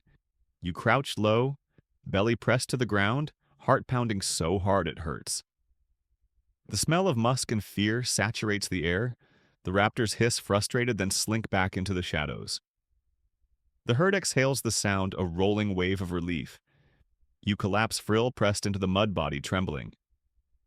When calm returns, so does hunger. The adults resume chewing, unfazed. You drag yourself back to the horsetail's jaw-aching belly, growling. You chew mechanically, each bite a struggle. The food tastes worse now, bitter with the memory of fear. But you chew anyway because fear doesn't fill your stomach. The afternoon drags on. The sun blazes, insects swarm, the forest hums with life.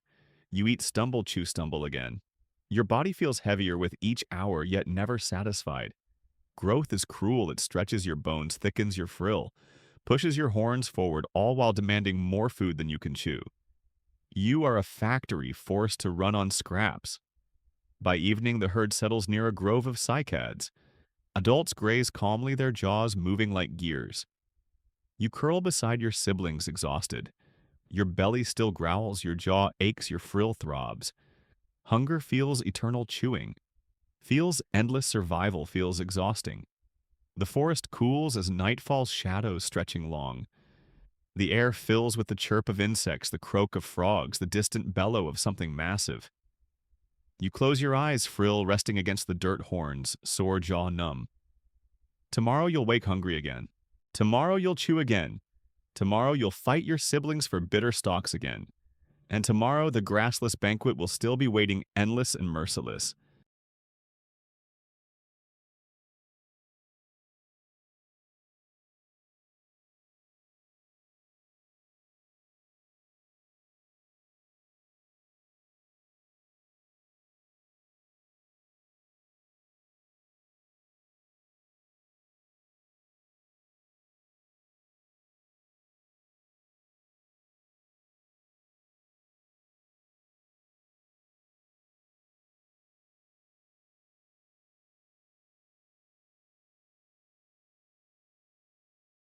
The morning begins quietly, too quietly. Mist clings to the trees, softening the outlines of trunks and ferns until they look like ghosts. The herd moves in heavy silence, frills lowered horns pointed outward. You shuffle at the center, your horns a little sharper now, your frill stiff enough to hold its shape. Hunger gnaws as always, but today, even your belly feels the tension. Something isn't right. The forest announces it soon enough. A distant screech, sharp and hungry, cuts through the mist. The adults freeze. Their trumpets answer low and resonant, a sound that vibrates through your chest. The herd tightens, pulling juveniles like you closer. Your heart pounds. This isn't another drill, another practice fight with siblings. This is different. The shadows in the ferns have teeth today. Movement flickers at the edge of vision. Raptors again, sleek, feathered, fast. But this time they're coordinated. A pack. Their eyes gleam gold, their tails twitch with anticipation. They're not here to test. They're here to kill. The herd reacts instantly. Adults form a living wall, horns angled like a bristling barricade. Their trumpets boom defiant. You press close, squealing, your horns lowered in instinctive mimicry. For once, your rivalry with siblings vanishes. You huddle together, small bodies trembling, pressed tight against the fortress of giants. Then the raptors charge. They come in a blur of feathers and claws, screeching as they dart toward the wall of horns. One lunges at an adult's flank, only to be met with a slash that nearly impales it. Another leaps high, claws flashing, but a swiping tail knocks it aside. The air fills with sound trumpets, screeches the crash of bodies. The ground shakes beneath the chaos. And then one finds you. A smaller raptor slips through the herd's defenses, darting low. Its eyes lock onto you, and for the first time, the predator isn't practicing, it's serious. You squeal and lower your horns. Instinct takes over. You charge. The clash is clumsy, your horns scraping its feathers, but the shock surprises it. It hisses, slashing back. Claws rake across your frill, shallow but stinging. You stumble, squealing, but don't fall. Your sibling rushes in, horns lowered. Together you ram the predator again, this time harder. It screeches, snapping at you both. The world narrows to a blur of feathers, claws, horns, and fear. Your heart pounds so loud you barely hear the trumpets around you. For a moment you think you'll die here. Another squeal swallowed by the forest. Then an adult intervenes. A massive horn slams down, piercing the ground inches from the raptor. The predator screeches, feathers scattering, and bolts into the underbrush. You collapse, gasping, frill throbbing with pain, horns burning from impact. Your sibling flops beside you, squealing softly. You both survived, but just barely. The battle rages around you. Raptors slash and leap, adults stomp and gore. The forest is chaos echoing with the clash of survival. At last the predators retreat, melting back into the mist. Their screeches fade into silence.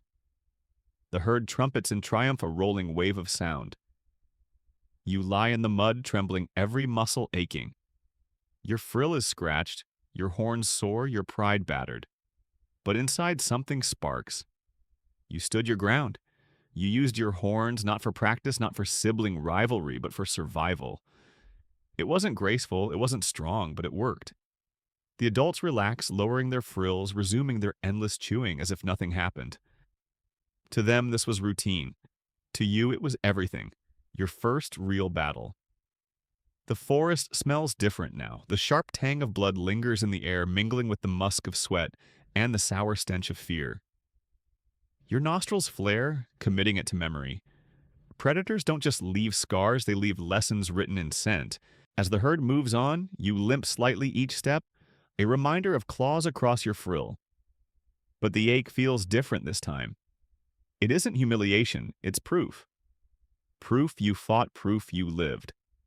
Midday sun pierces the canopy, hot and unforgiving. The herd grazes in a clearing, jaws grinding rhythmically. You chew half-heartedly, still shaken. A sibling nudges you, not in rivalry, but in quiet acknowledgement. You squeal softly back.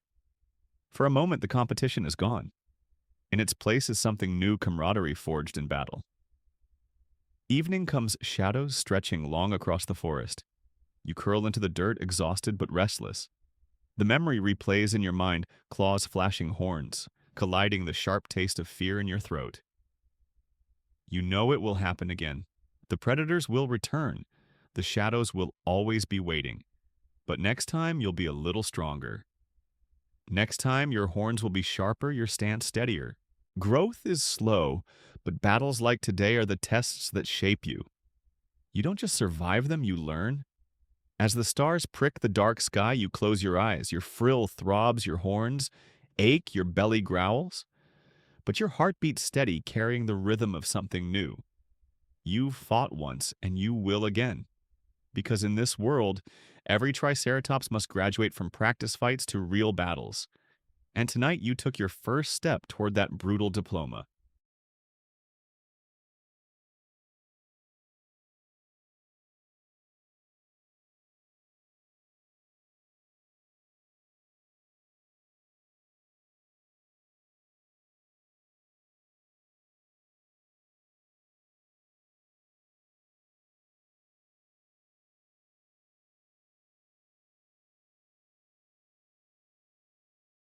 The next morning arrives warm and heavy, the forest buzzing with insects before the sun has even cleared the horizon. Dew beads along every fern, glistening like 1,000 tiny eyes. You rise stiffly, your frills sore where the raptor's claws scraped it yesterday. The faint scabs sting as you shake off the mud. For the first time, though, you don't feel entirely like prey. You remember the clash, the way your horns connected the moment you weren't just hiding, you were fighting.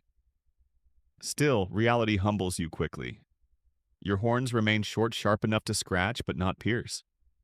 Your frill is growing sturdier, but it's still flimsy compared to the adults. You move with a little more confidence, though every step is clumsy. The shadows of the ferns no longer paralyze you, but the fear is far from gone.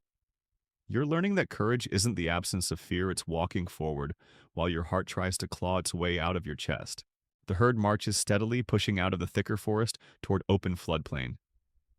Sunlight bursts through wide and golden, bathing the world in color. The adults rumble pleased. Open spaces mean fewer ambushes. For you, it means exposure. No shadows to hide and no cover if predators appear. Out here, your only safety is the herd itself. The ground is soft or damp from recent rain. Each step squelches mud sucking at your feet. The smell is sharp fresh water mixed with churned soil and crushed plants. Dragonflies the size of crows skim low their wings, humming like tiny engines. A sibling charges at one, squealing as it tries to bite the insect midair. It misses, tumbles face first into the mud, and squeals again in embarrassment. You actually squeak in amusement, though you know you'll do the same soon enough. The herd pauses near a shallow stream. Adults lower their heads, drinking deeply. You approach nervously, memories of crocodilians still raw. The water is cool and clear, shimmering with darting fish. You lower your head, tongue lapping awkwardly. The taste is fresh, earthy. Relief trickles through you until the water ripples. You jerk back, instantly frill, snapping upright. Nothing surfaces. Just a fish darting past. Still, your body quakes, ready to bolt. The shadows may be behind you, but their lessons cling like scars. Later, the adults graze along a patch of cycads. Their powerful jaws shear through the fronds like paper. You join in chewing bitter leaves until your jaw aches. Your horns bump against a sibling's as you both crowd the same stalk. Instead of squealing in anger, you push back firmly, stance wider than before. Your sibling blinks in surprise. This time you don't collapse, you hold your ground. The stalk snaps, and you win half. A small victory, but it tastes sweeter than the plant itself. The afternoon sun burns overhead, turning the floodplain into a shimmering oven. Heat waves ripple across the land. You pant, frill, drooping horns, hot to the touch. The herd trudges forward, dust rising around their feet. The air tastes dry, filled with the musk of sweat and the tang of baked soil. Every breath feels like sipping from a furnace. In the distance, movement flickers. A predator? No, just a small flock of pterosaurs circling above their wings, catching the sunlight. They dive, occasionally scooping fish from shallow pools. You watch, oddly envious. To fly above the floodplain, free from mud and heat, safe from claws that seems like cheating. You lower your head, chewing resentfully. Wings are a luxury you'll never have. Your path is earthbound, heavy, slow. By late afternoon, the herd settles in a shallow depression, forming a loose circle. Adults trumpet softly, their calls low and resonant, filling the air like a choir. You collapse beside your siblings, frill pressed to the dirt. The heat radiates off the ground, wrapping you in a stifling blanket. Sleep tugs at your eyes, but hunger nags too. You chew at a nearby stalk, jaw moving mechanically, every bite dull and joyless. Eating feels less like a choice and more like a duty. Then the sound comes. A distant bellow, deep and guttural, rolling across the floodplain. The herd stiffens. Adults lift their heads, frills, raised horns gleaming. You freeze mid-chew. The sound repeats, closer now. A shadow moves along the horizon, a Tyrannosaurus, massive, golden in the dying light. The herd trumpets, horns, angled tails swishing. You squeal and press into the center frill, rattling with fear. The predator approaches slowly, each step deliberate. Its eyes sweep the herd, golden and calculating. For a terrible moment, you're sure it sees you, tiny, weak, still trembling. Then it snorts, turns, and continues on. The herd holds its ground until the shadow fades into distance. Silence settles. The adults relax, lowering their horns. The juveniles exhale in unison, squealing softly in relief. You collapse into the dirt, legs shaking. Another brush with death survived, another lesson learned. Out here, the shadows aren't just in the ferns. They walk the horizon, bellowing reminders that safety is temporary. Nightfall's cooler air sweeping across the floodplain. Stars blink into the dark sky, reflected faintly in shallow pools. You curl against the ground, body sore, frill, scratched horns still growing. You're not fearless. You're not powerful. But you're learning. Each fight, each stumble, each squeal pushes you further from helplessness. Leaving the shadows doesn't mean escaping fear. It means carrying it into the open, holding your ground anyway. And as sleep finally drags you under, you dream not of hiding, but of charging horns, long and sharp frill, unbreakable shadows fleeing before you.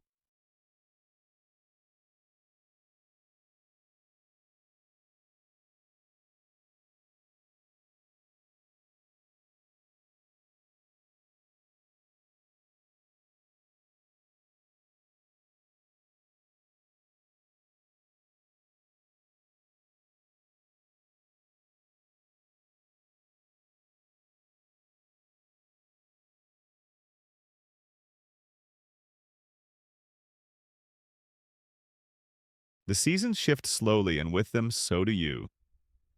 Your horns are no longer laughable stubs. They curve proudly forward now, still not as long as the adults, but sharp enough to leave scratches on bark or on rivals. Your frill, once soft and floppy, has hardened into bone. Its edges flare wider, casting shade across your back when the sun burns hottest. For the first time, when you catch your reflection in a pool, you don't look entirely like prey. You look like a Triceratops. But new problems arrive with new strength. The herd is restless, the adults pacing more often, trumpeting with strange tones that rumble through your chest. It's mating season. The air itself feels heavier, charged with tension. Siblings you once sparred with for fun now shove harder, their horns pressing with a seriousness that leaves bruises. Practice battles have turned into rehearsals for something larger. One morning, the clearing fills with chaos. Two subadults square off horns, lowered frills flared in radiant displays of color. They trumpet paw at the dirt, then charge. The clash reverberates like thunder horns, locking frills, scraping muscles, straining. You squeal, backing into the safety of the herd's center, eyes wide. The sound isn't playful anymore, it's violence turned ritual. Days later, you find yourself drawn into smaller versions of these fights. A sibling lowers its head frill, gleaming in sunlight, horns aimed at your chest. Instinct commands you to answer. You paw the dirt, lower your frill, and charge. The impact shakes your skull, rattling your teeth. You push legs, braced horns grinding against theirs. For a few moments, neither of you yields. Then your legs tremble and you stumble backward. Your rival trumpets in victory. Defeat stings, but not as much as the scrape across your frill, a shallow groove carved by their horn. You lick the wound, feeling pride despite the pain. You've joined the game now, even if you're not winning yet. As weeks pass, these duels become constant. The air hums with the sound of horns, clashing frills, scraping bodies, shoving. Dust hangs heavy, kicked up by endless battles. You train daily, sparring with siblings, with rivals, sometimes even with the juveniles from neighboring groups when herds cross paths. Your body aches, always neck-sore horns, bruised, frill battered. But with each clash, you grow steadier, braver. The forest bears witness to your efforts. Trees wear scars where horns missed and gouged bark. Ferns are flattened by bodies colliding. The air smells of crushed greenery, sweat, and the faint coppery tang of blood. Predators keep their distance for now, wary of the herd's heightened aggression. But you know they watch, waiting for the moment when ritual combat leaves someone too weak to stand. By late afternoon, sunlight pours across the floodplain. Adults strut with pride, frills shimmering with vibrant patterns, reds, yellows, colors you didn't know bone could show. Their displays are as important as their horns. The herd becomes a parade of intimidation, each adult advertising strength, daring rivals to challenge them. You mimic them, awkwardly lifting your head, high frill-angled horns forward. A sibling notices and snorts amused. They charge you without warning. Your horns meet in a solid crack. Dust sprays as your feet dig in. You push, squealing with effort, your legs trembling. This time, though, you don't topple. You hold. Inch by inch, your rival gives ground, until with one last shove, they stumble back. Triumph surges hot in your chest. You squeal loudly, head raised. For the first time, you've won. The victory doesn't crown you king of the herd. Moments later, another sibling challenges, and you're shoved into the dirt again. But that single win burns like fire in your memory. Proof that you're no longer a hatchling hiding from shadows. Proof that your horns can mean something. As the sun dips, the herd settles. Dust drifts lazily, glowing in the fading light. Adults rumble softly, a chorus that settles your heart. You collapse into the earth horn's sore frill-scratched body, aching everywhere. Your sibling curls nearby, bruised and muddy too. Rivalry may never end, but tonight, exhaustion unites you in silence. Night descends with cooler air, the smell of damp soil rising. Stars blink overhead, indifferent and eternal. You close your eyes, drifting into uneasy dreams of endless battles, horns locking beneath the moon frills, glowing like shields. In those dreams, victory comes easily. In waking life, it will always demand blood bruises and patience. The path to adulthood, you realize, is paved not with comfort, but with headbutts. And somewhere in your tired little heart, you accept it. Love here doesn't arrive in soft touches or gentle bonds. It arrives through ritual combat, through the clang of horns, through scars written across bone. It's brutal, but it's the only language this world respects. Tomorrow you'll fight again. Tomorrow your horns will ache again. Tomorrow you'll rise from the dust trembling but determined, because each headbutt carries you one step closer to earning your place among the herd of giants.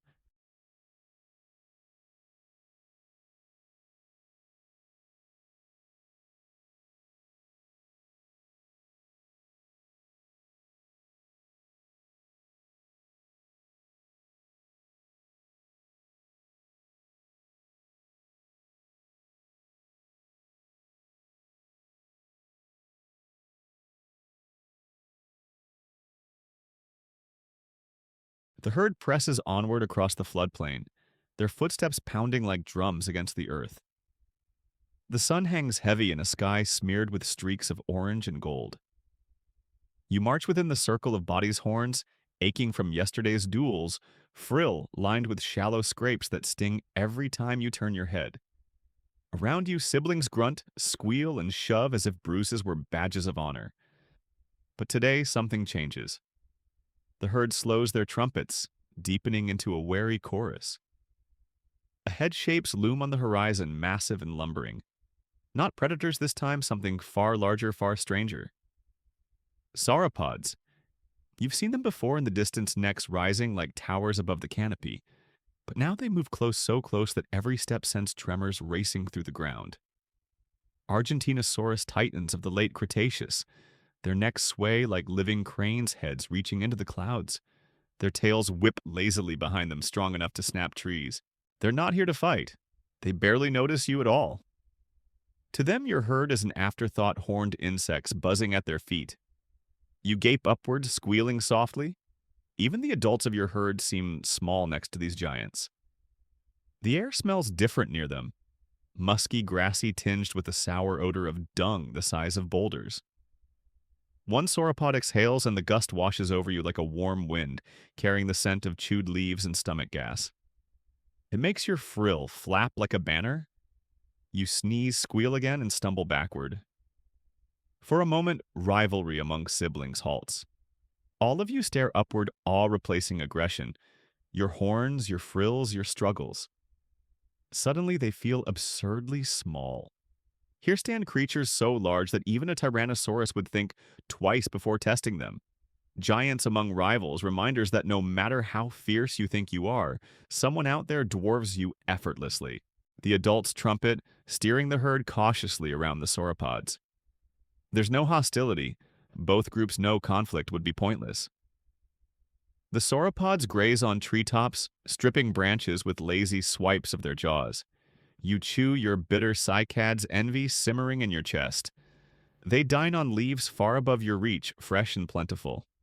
You gnaw on plants that taste like rope. Life isn't fair, and the sauropods are proof.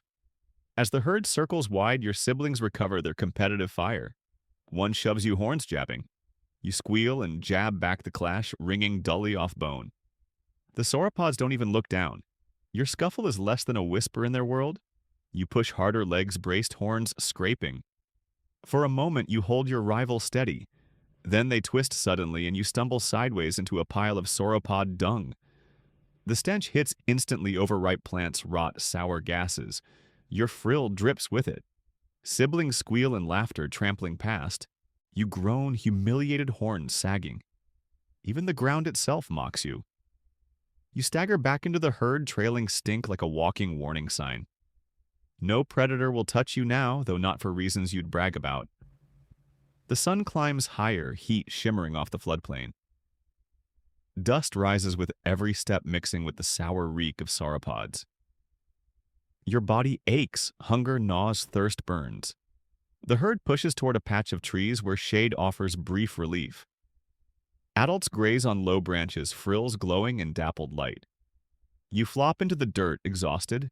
Your horns throb, your frill stings, your pride sags lower than your tail. But rest never lasts long. A distant bellow splits the air deep and guttural. Predators, again perhaps a Tyrannosaurus testing its luck. The sauropods don't panic. They march steadily, their size their shield. Your herd, smaller but sharper, forms a defensive circle. Adults' trumpet horns, angled tails swishing. You press into the center, squealing softly.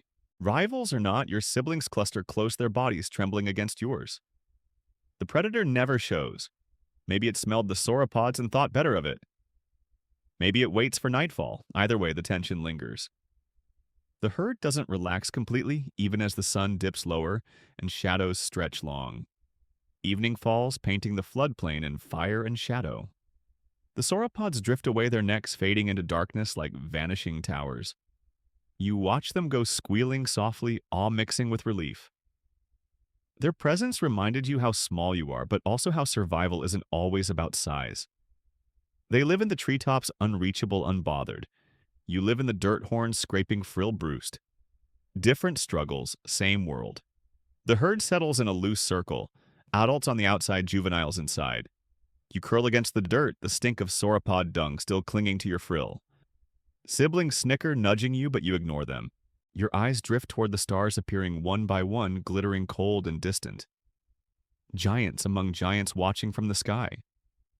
Your horns ache, your frill itches, your body bruised from endless rivalry. But somewhere inside, pride flickers. Today, you stood in the shadow of true giants and kept walking. You're not powerful yet, but you're still here. Tomorrow, you'll shove, you'll fight, you'll scrape your horns again.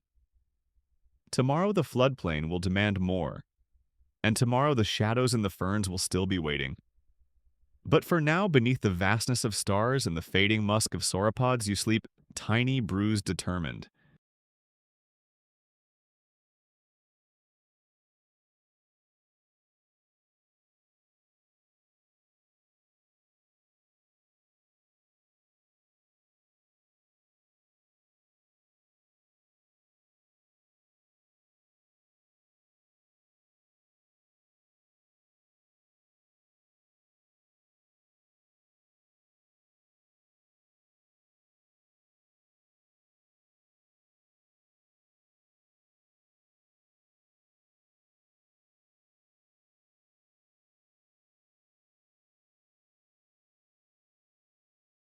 The sun climbs pale and heavy, rising through a thin veil of clouds. The air carries a sticky weight, thick with the smell of damp soil and crushed ferns. The herd moves slow this morning, legs dragging from yesterday's march past the sauropod giants. You limp slightly, your frill still crusted with dirt, and humiliation, your horns tender from endless jabs and duels. But hunger gnaws again, driving you forward into another day of chewing, fighting, and surviving. The forest seems quieter than usual. Birds scatter less, insects buzz lower, and the air feels charged like a storm you can't see. Adults rumble uneasily, their frills rising at every snap of a branch. You cling to the middle of the herd, squealing softly. You've learned to trust their instincts when the giants worry you should panic. The attack comes swiftly. Shadows flicker through the ferns, sleek bodies darting low. Raptors, an entire pack this time larger than before, their feathers bristling with hunger. Their eyes gleam as they fan out, circling. The herd trumpets, horns lowering in unison. The ground trembles as adults stomp, tails whipping like clubs. You crouch low, squealing, pressing into your siblings. But the predators aren't after the adults. They dart and weave, searching for gaps, testing the wall of horns. One finds it a sliver of space near the edge where the younger ones huddle. With a screech, it lunges. Chaos erupts. Juveniles scatter squealing horns, clashing awkwardly as they stumble. You trip in the rush, legs tangling frill, scraping the dirt. The raptor's shadow looms above you, claws gleaming. Instinct screams. You lower your head and charge. Your horns meet its chest with a jarring thud. Not a puncture, your horns aren't long enough yet, but enough to shock it. The predator screeches, feathers scattering as it staggers back. You squeal in triumph even as your skull throbs from the impact. But victory lasts seconds. The raptor recovers, snarling, claws slashing. It lunges again, faster this time. You brace clumsily, horns raised, frill-angled. The claws rake across your frill, shallow cuts burning. You squeal, pushing forward anyway. Horns scrape, feathers, frill collides with bone. The predator hisses, retreating a step. A sibling rushes to your side, horns lowered. Together you lunge, pushing as one. The raptor shrieks, stumbling back further. For a heartbeat, you taste triumph again. Then another raptor darts in from the flank. Claws slash across your side, hot pain tearing through skin. You squeal, stumbling. Your sibling squeals, two horns flailing. The world narrows to chaos, feathers slashing horns, clashing trumpets booming. Adults thunder forward, horns plunging. One skewers a raptor clean through, lifting it screaming into the air before flinging it aside. Blood sprays across ferns, sharp and metallic in your nostrils. Predators shriek, scattering, but not before another swipes at you, leaving a shallow cut across your flank. Then silence. The raptors vanish into the shadows, their screeches fading. The herd trumpets victory, though it feels hollow. The ground is littered with broken ferns, splattered blood, and shallow trenches carved by frantic claws. You collapse, gasping, frill, stinging, flank burning. Your horns ache, but inside a strange pride glows. You fought. You pushed back. For the first time, you weren't just prey, you were resistance. The herd doesn't pause long. Adults nudge the juveniles together, checking for injuries. A few limps, a few scratches, but most survived. You wobble, upright, pain throbbing with each step. Your sibling presses against you, a rare gesture of solidarity. Rivalry will return tomorrow, but for now, survival makes allies of everyone. The afternoon drags. The herd grazes cautiously, heads lifting, often ears twitching at every sound. You chew bitter cycads, the taste dulled by the copper tang of blood still lingering in the air. Each bite feels mechanical, a chore, rather than nourishment. Hunger insists, though, and you chew until your jaw aches. By evening, the forest glows gold, the air cooler but still thick with unease. The herd circles tightly, adults forming their fortress. You curl into the dirt frill, pressed against your sibling's flank, throbbing where claws raked. Every time you close your eyes, you see them raptors, darting claws, flashing eyes gleaming. You wake with a squeal, trembling. But fear carries a lesson. Today, your horns mattered. Not enough to kill, not enough to truly protect, but enough to buy moments that saved your life. You realize now that your horns are not promises anymore. They're tools, however small, and each battle sharpens them, sharpens you. The stars blink overhead, cold and distant. The forest hums with its eternal chorus. You close your eyes again, exhaustion dragging you under. In your dreams, your horns are long, sharp, unbreakable. Claws slash, but you deflect them. Shadows lunge, but you charge. Predators scatter before you.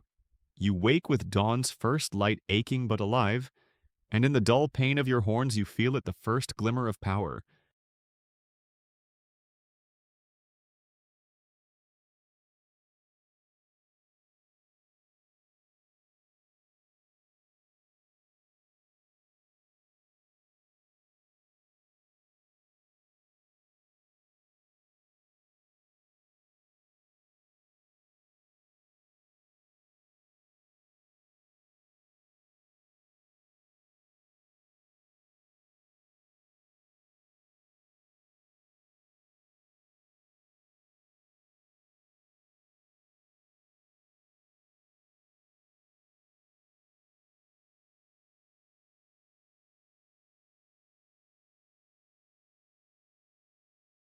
The air changes before the sky does.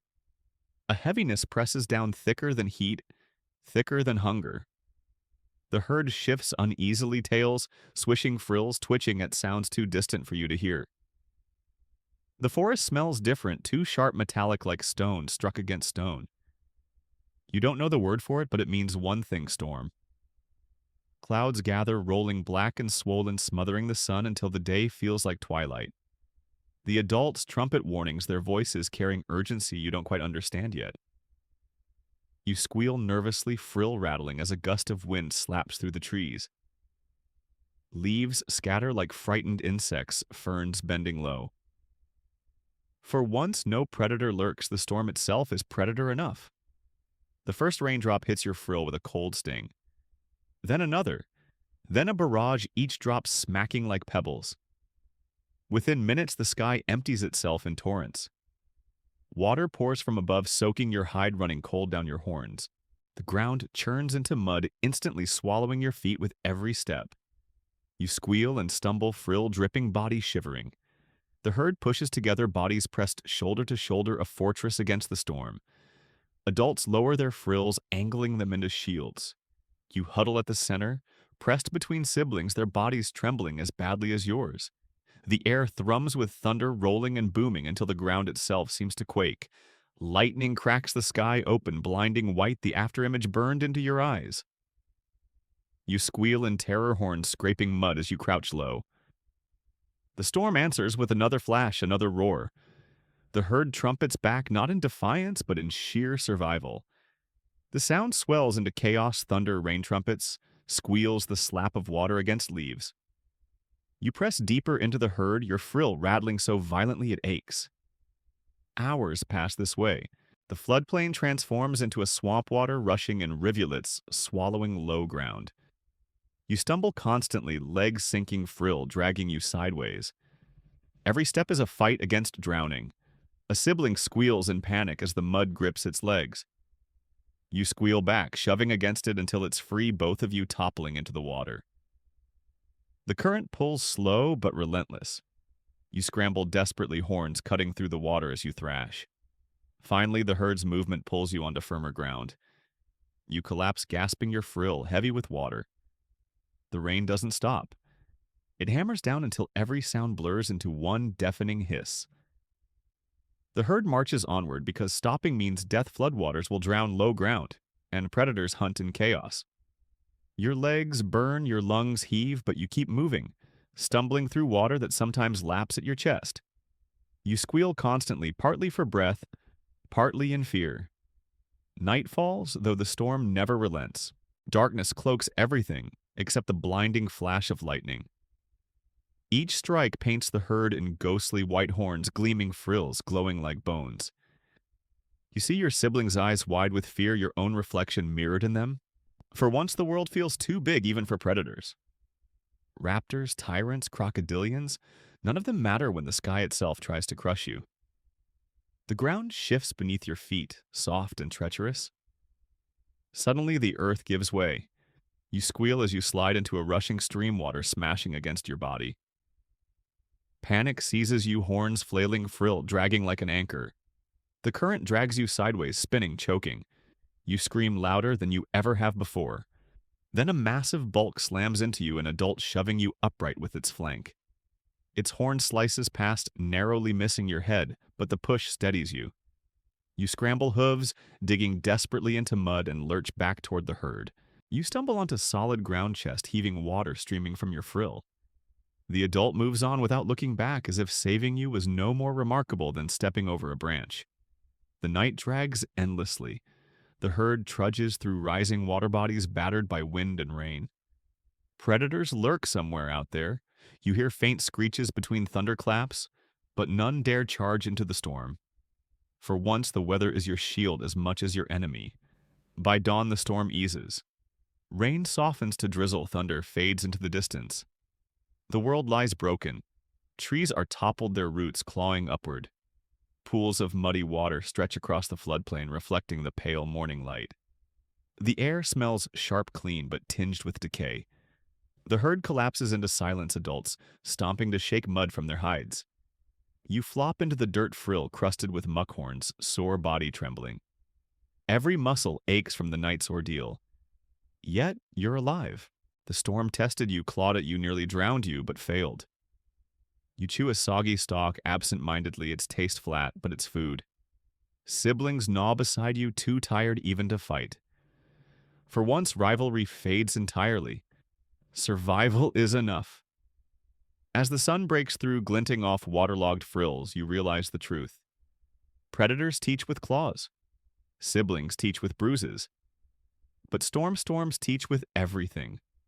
They strip away pride, grind you into mud, and leave only those stubborn enough to stand again. You're one of them, for now. Or one of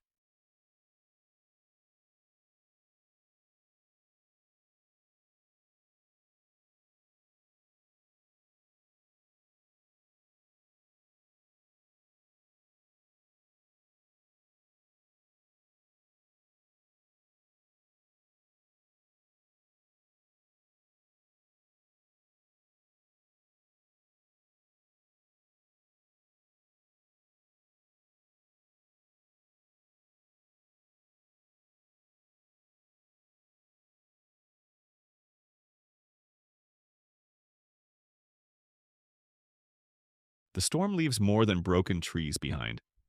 The floodplain reeks of rot within days. Pools of stagnant water trap fish their bodies, floating belly-up silver scales glinting under the hot sun. Frogs croak endlessly from the muck, insects buzz thick over carcasses. The air tastes foul, a sickly mix of mud decay and wet plants. Every breath makes you gag, every mouthful of cycads carries the flavor of rot. The herd trudges on slower than usual. Adults limp from cuts and bruises left by the storm. Juveniles, yourself included, stumble with exhaustion, ribs showing through skin stretched too thin. Food is scarce, the best plants drowned beneath silt or washed away. Hunger burns in your belly sharper now than ever. Then the scavengers arrive. At first it's just pterosaurs circling high, their shadows gliding silently across the ground. But soon the floodplain fills with the stench of predators drawn by weakness. You see them on the horizon. Tyrants, raptors, even smaller opportunists. They linger at the edges, waiting. The herd is still strong, but weaker than before. And the predators know it. One afternoon, you pass a carcass, half buried in mud, another Triceratops smaller than the adults, but larger than you. The smell is overwhelming, thick and metallic. Insects swarm its eyes, its frill slumped in surrender. You squeal softly, pressing closer to your siblings. The adults don't look back. Death is common enough to ignore. But for you, it's a reminder that storms kill more than trees. That night, the herd circles tighter, adults forming an unbreakable wall. You huddle in the center, shivering despite the humid air. Shadows move at the edge of vision, predators testing, circling, waiting for the weak. The smell of the dead lingers in your nostrils, sour and heavy. You dream of claws pulling you into the mud frill, sinking beneath water, eyes closing as insects swarm. Morning light brings no comfort. A body is missing from the circle, a juvenile taken in the night. You don't know how or when. Only the tracks tell the story, claw marks in mud, a trail of dragged weight leading into the trees. The adults trumpet in anger, their horns gleaming in early light. The herd moves quickly, abandoning the site. You squeal, heart hammering. Survival means never staying long enough for death to catch you. The march feels endless. Mud sucks at your legs. Sun burns your back. Insects bite at your eyes and frill. Siblings stumble beside you, too tired to shove, too weak to spar. The herd looks less like a fortress of giants and more like a funeral procession. Yet the adults push on their trumpets, steady, commanding movement. Stopping is death, and death already follows too closely.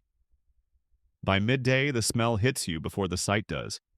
Another carcass, this time a massive sauropod. Its bulk blocks half the floodplain, ribs jutting like broken pillars. Predators scatter at your approach, raptors hissing, pterosaurs flapping away, a young tyrant, retreating with a guttural snarl. The body is torn open, entrails spilling across the mud, buzzing with flies. The smell is unbearable, thick enough to taste. The herd veers wide, giving the corpse distance. You gag, squealing, frill, trembling as you hurry past. Siblings press close, their eyes wide with horror. This is the march of the dead everywhere you turn. The storm has left bodies, and the scavengers fatten themselves on the ruin. Even the plants feel poisoned. Waterlogged cycads taste sour, ferns limp and bitter. You chew anyway because hunger doesn't care about flavor. Your jaw aches, your belly cramps. Your legs shake. Every bite feels like chewing mud, every swallow a struggle. But still you eat, because to stop is to shrink, and to shrink is to be taken next. The adults trumpet sharply in the evening, their calls echoing against the trees. You freeze, squealing nervously.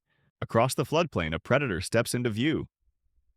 Tyrannosaurus, massive and scarred, its head swinging as it tastes the air. Behind it, raptors skulk, eyes bright with hunger. The storm weakened the herd, and the predators know it. The herd tightens, ranks instantly, horns. Forward tails lashing, you press deep into the center, trembling frill, scraping against siblings. The predator roars, a sound that rattles your bones. For a moment you think the end has come, that the march of the dead will claim you too. But the herd doesn't break. Adults trumpet in unison, a rolling thunder of defiance. They stomp horns, gleaming bodies, massive and unyielding. The predator prowls the edge, testing circling. Then, with a snarl, it turns away. Raptors follow, reluctantly screeching in frustration. The herd exhales a wave of relief. You collapse into the dirt legs, trembling lungs burning. The smell of death still hangs heavy, but for now it isn't yours. Not tonight. Stars prick the dark sky as the herd rests in uneasy silence. The night hums with insects broken only by the distant screeches of scavengers. You curl against your sibling frill, pressed close, heart still racing. Sleep comes shallow, filled with dreams of bones jutting from mud, of eyes staring blankly from shallow water. The march continues tomorrow, and so will the dead.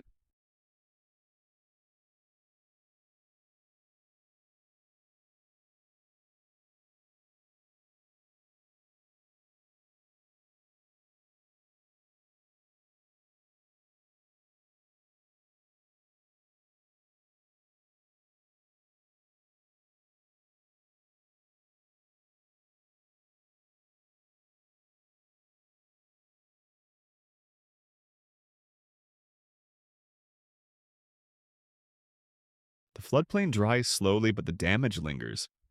Pools shrink into foul puddles, their surfaces filmed with scum.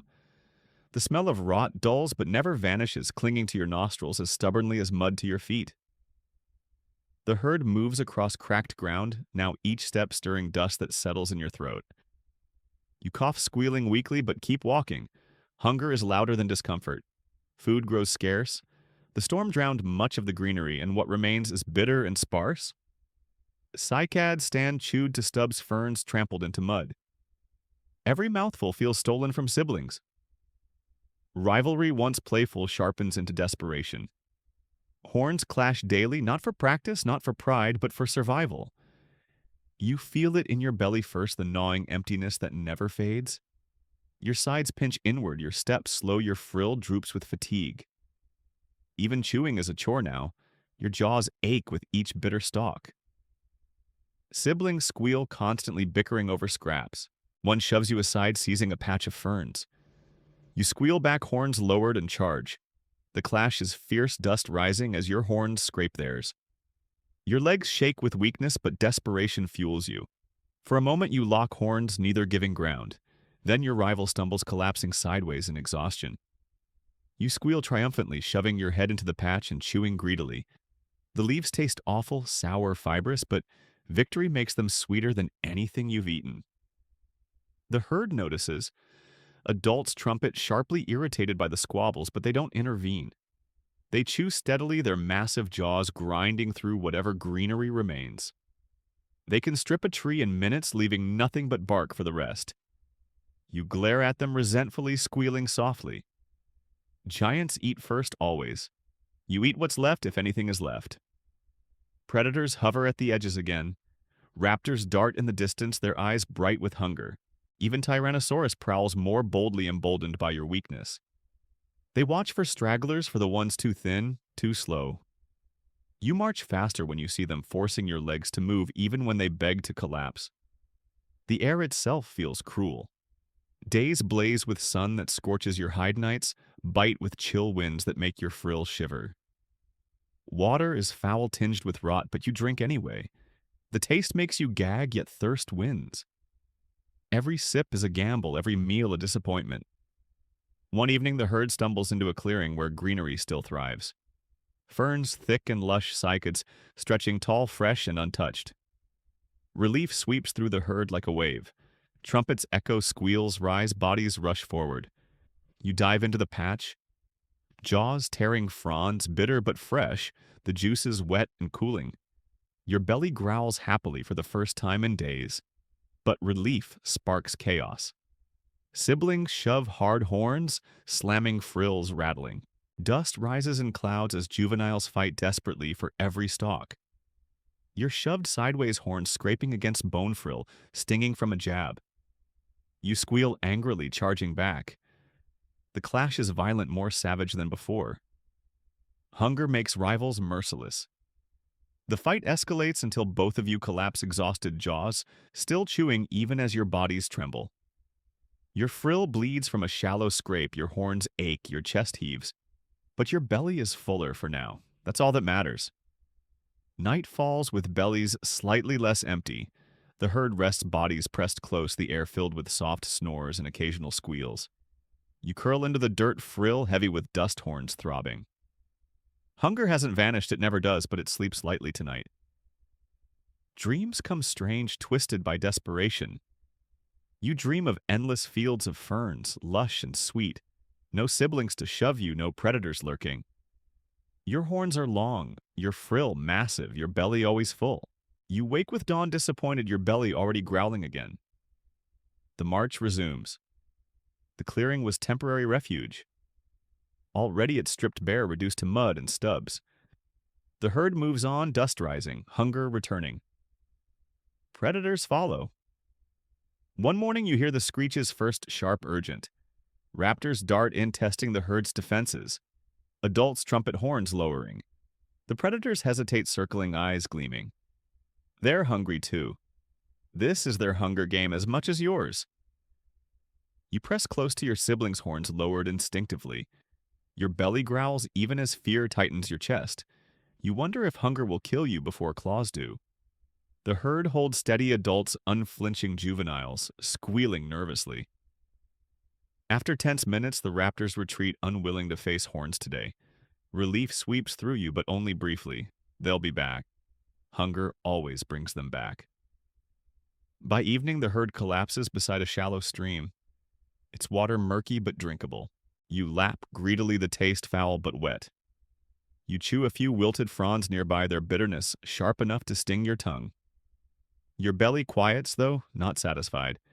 As stars blink overhead, you curl into the dirt, exhausted, body-bruised belly half full. The Hunger Games never end, every day a battle for scraps. Every night a race to recover strength. You close your eyes, horns aching, frill, scarred belly restless. Tomorrow, you'll fight again for food, for space, for life. Because in this world, survival isn't about glory. It's about chewing through bitterness, holding your ground when shoved, and never letting hunger win.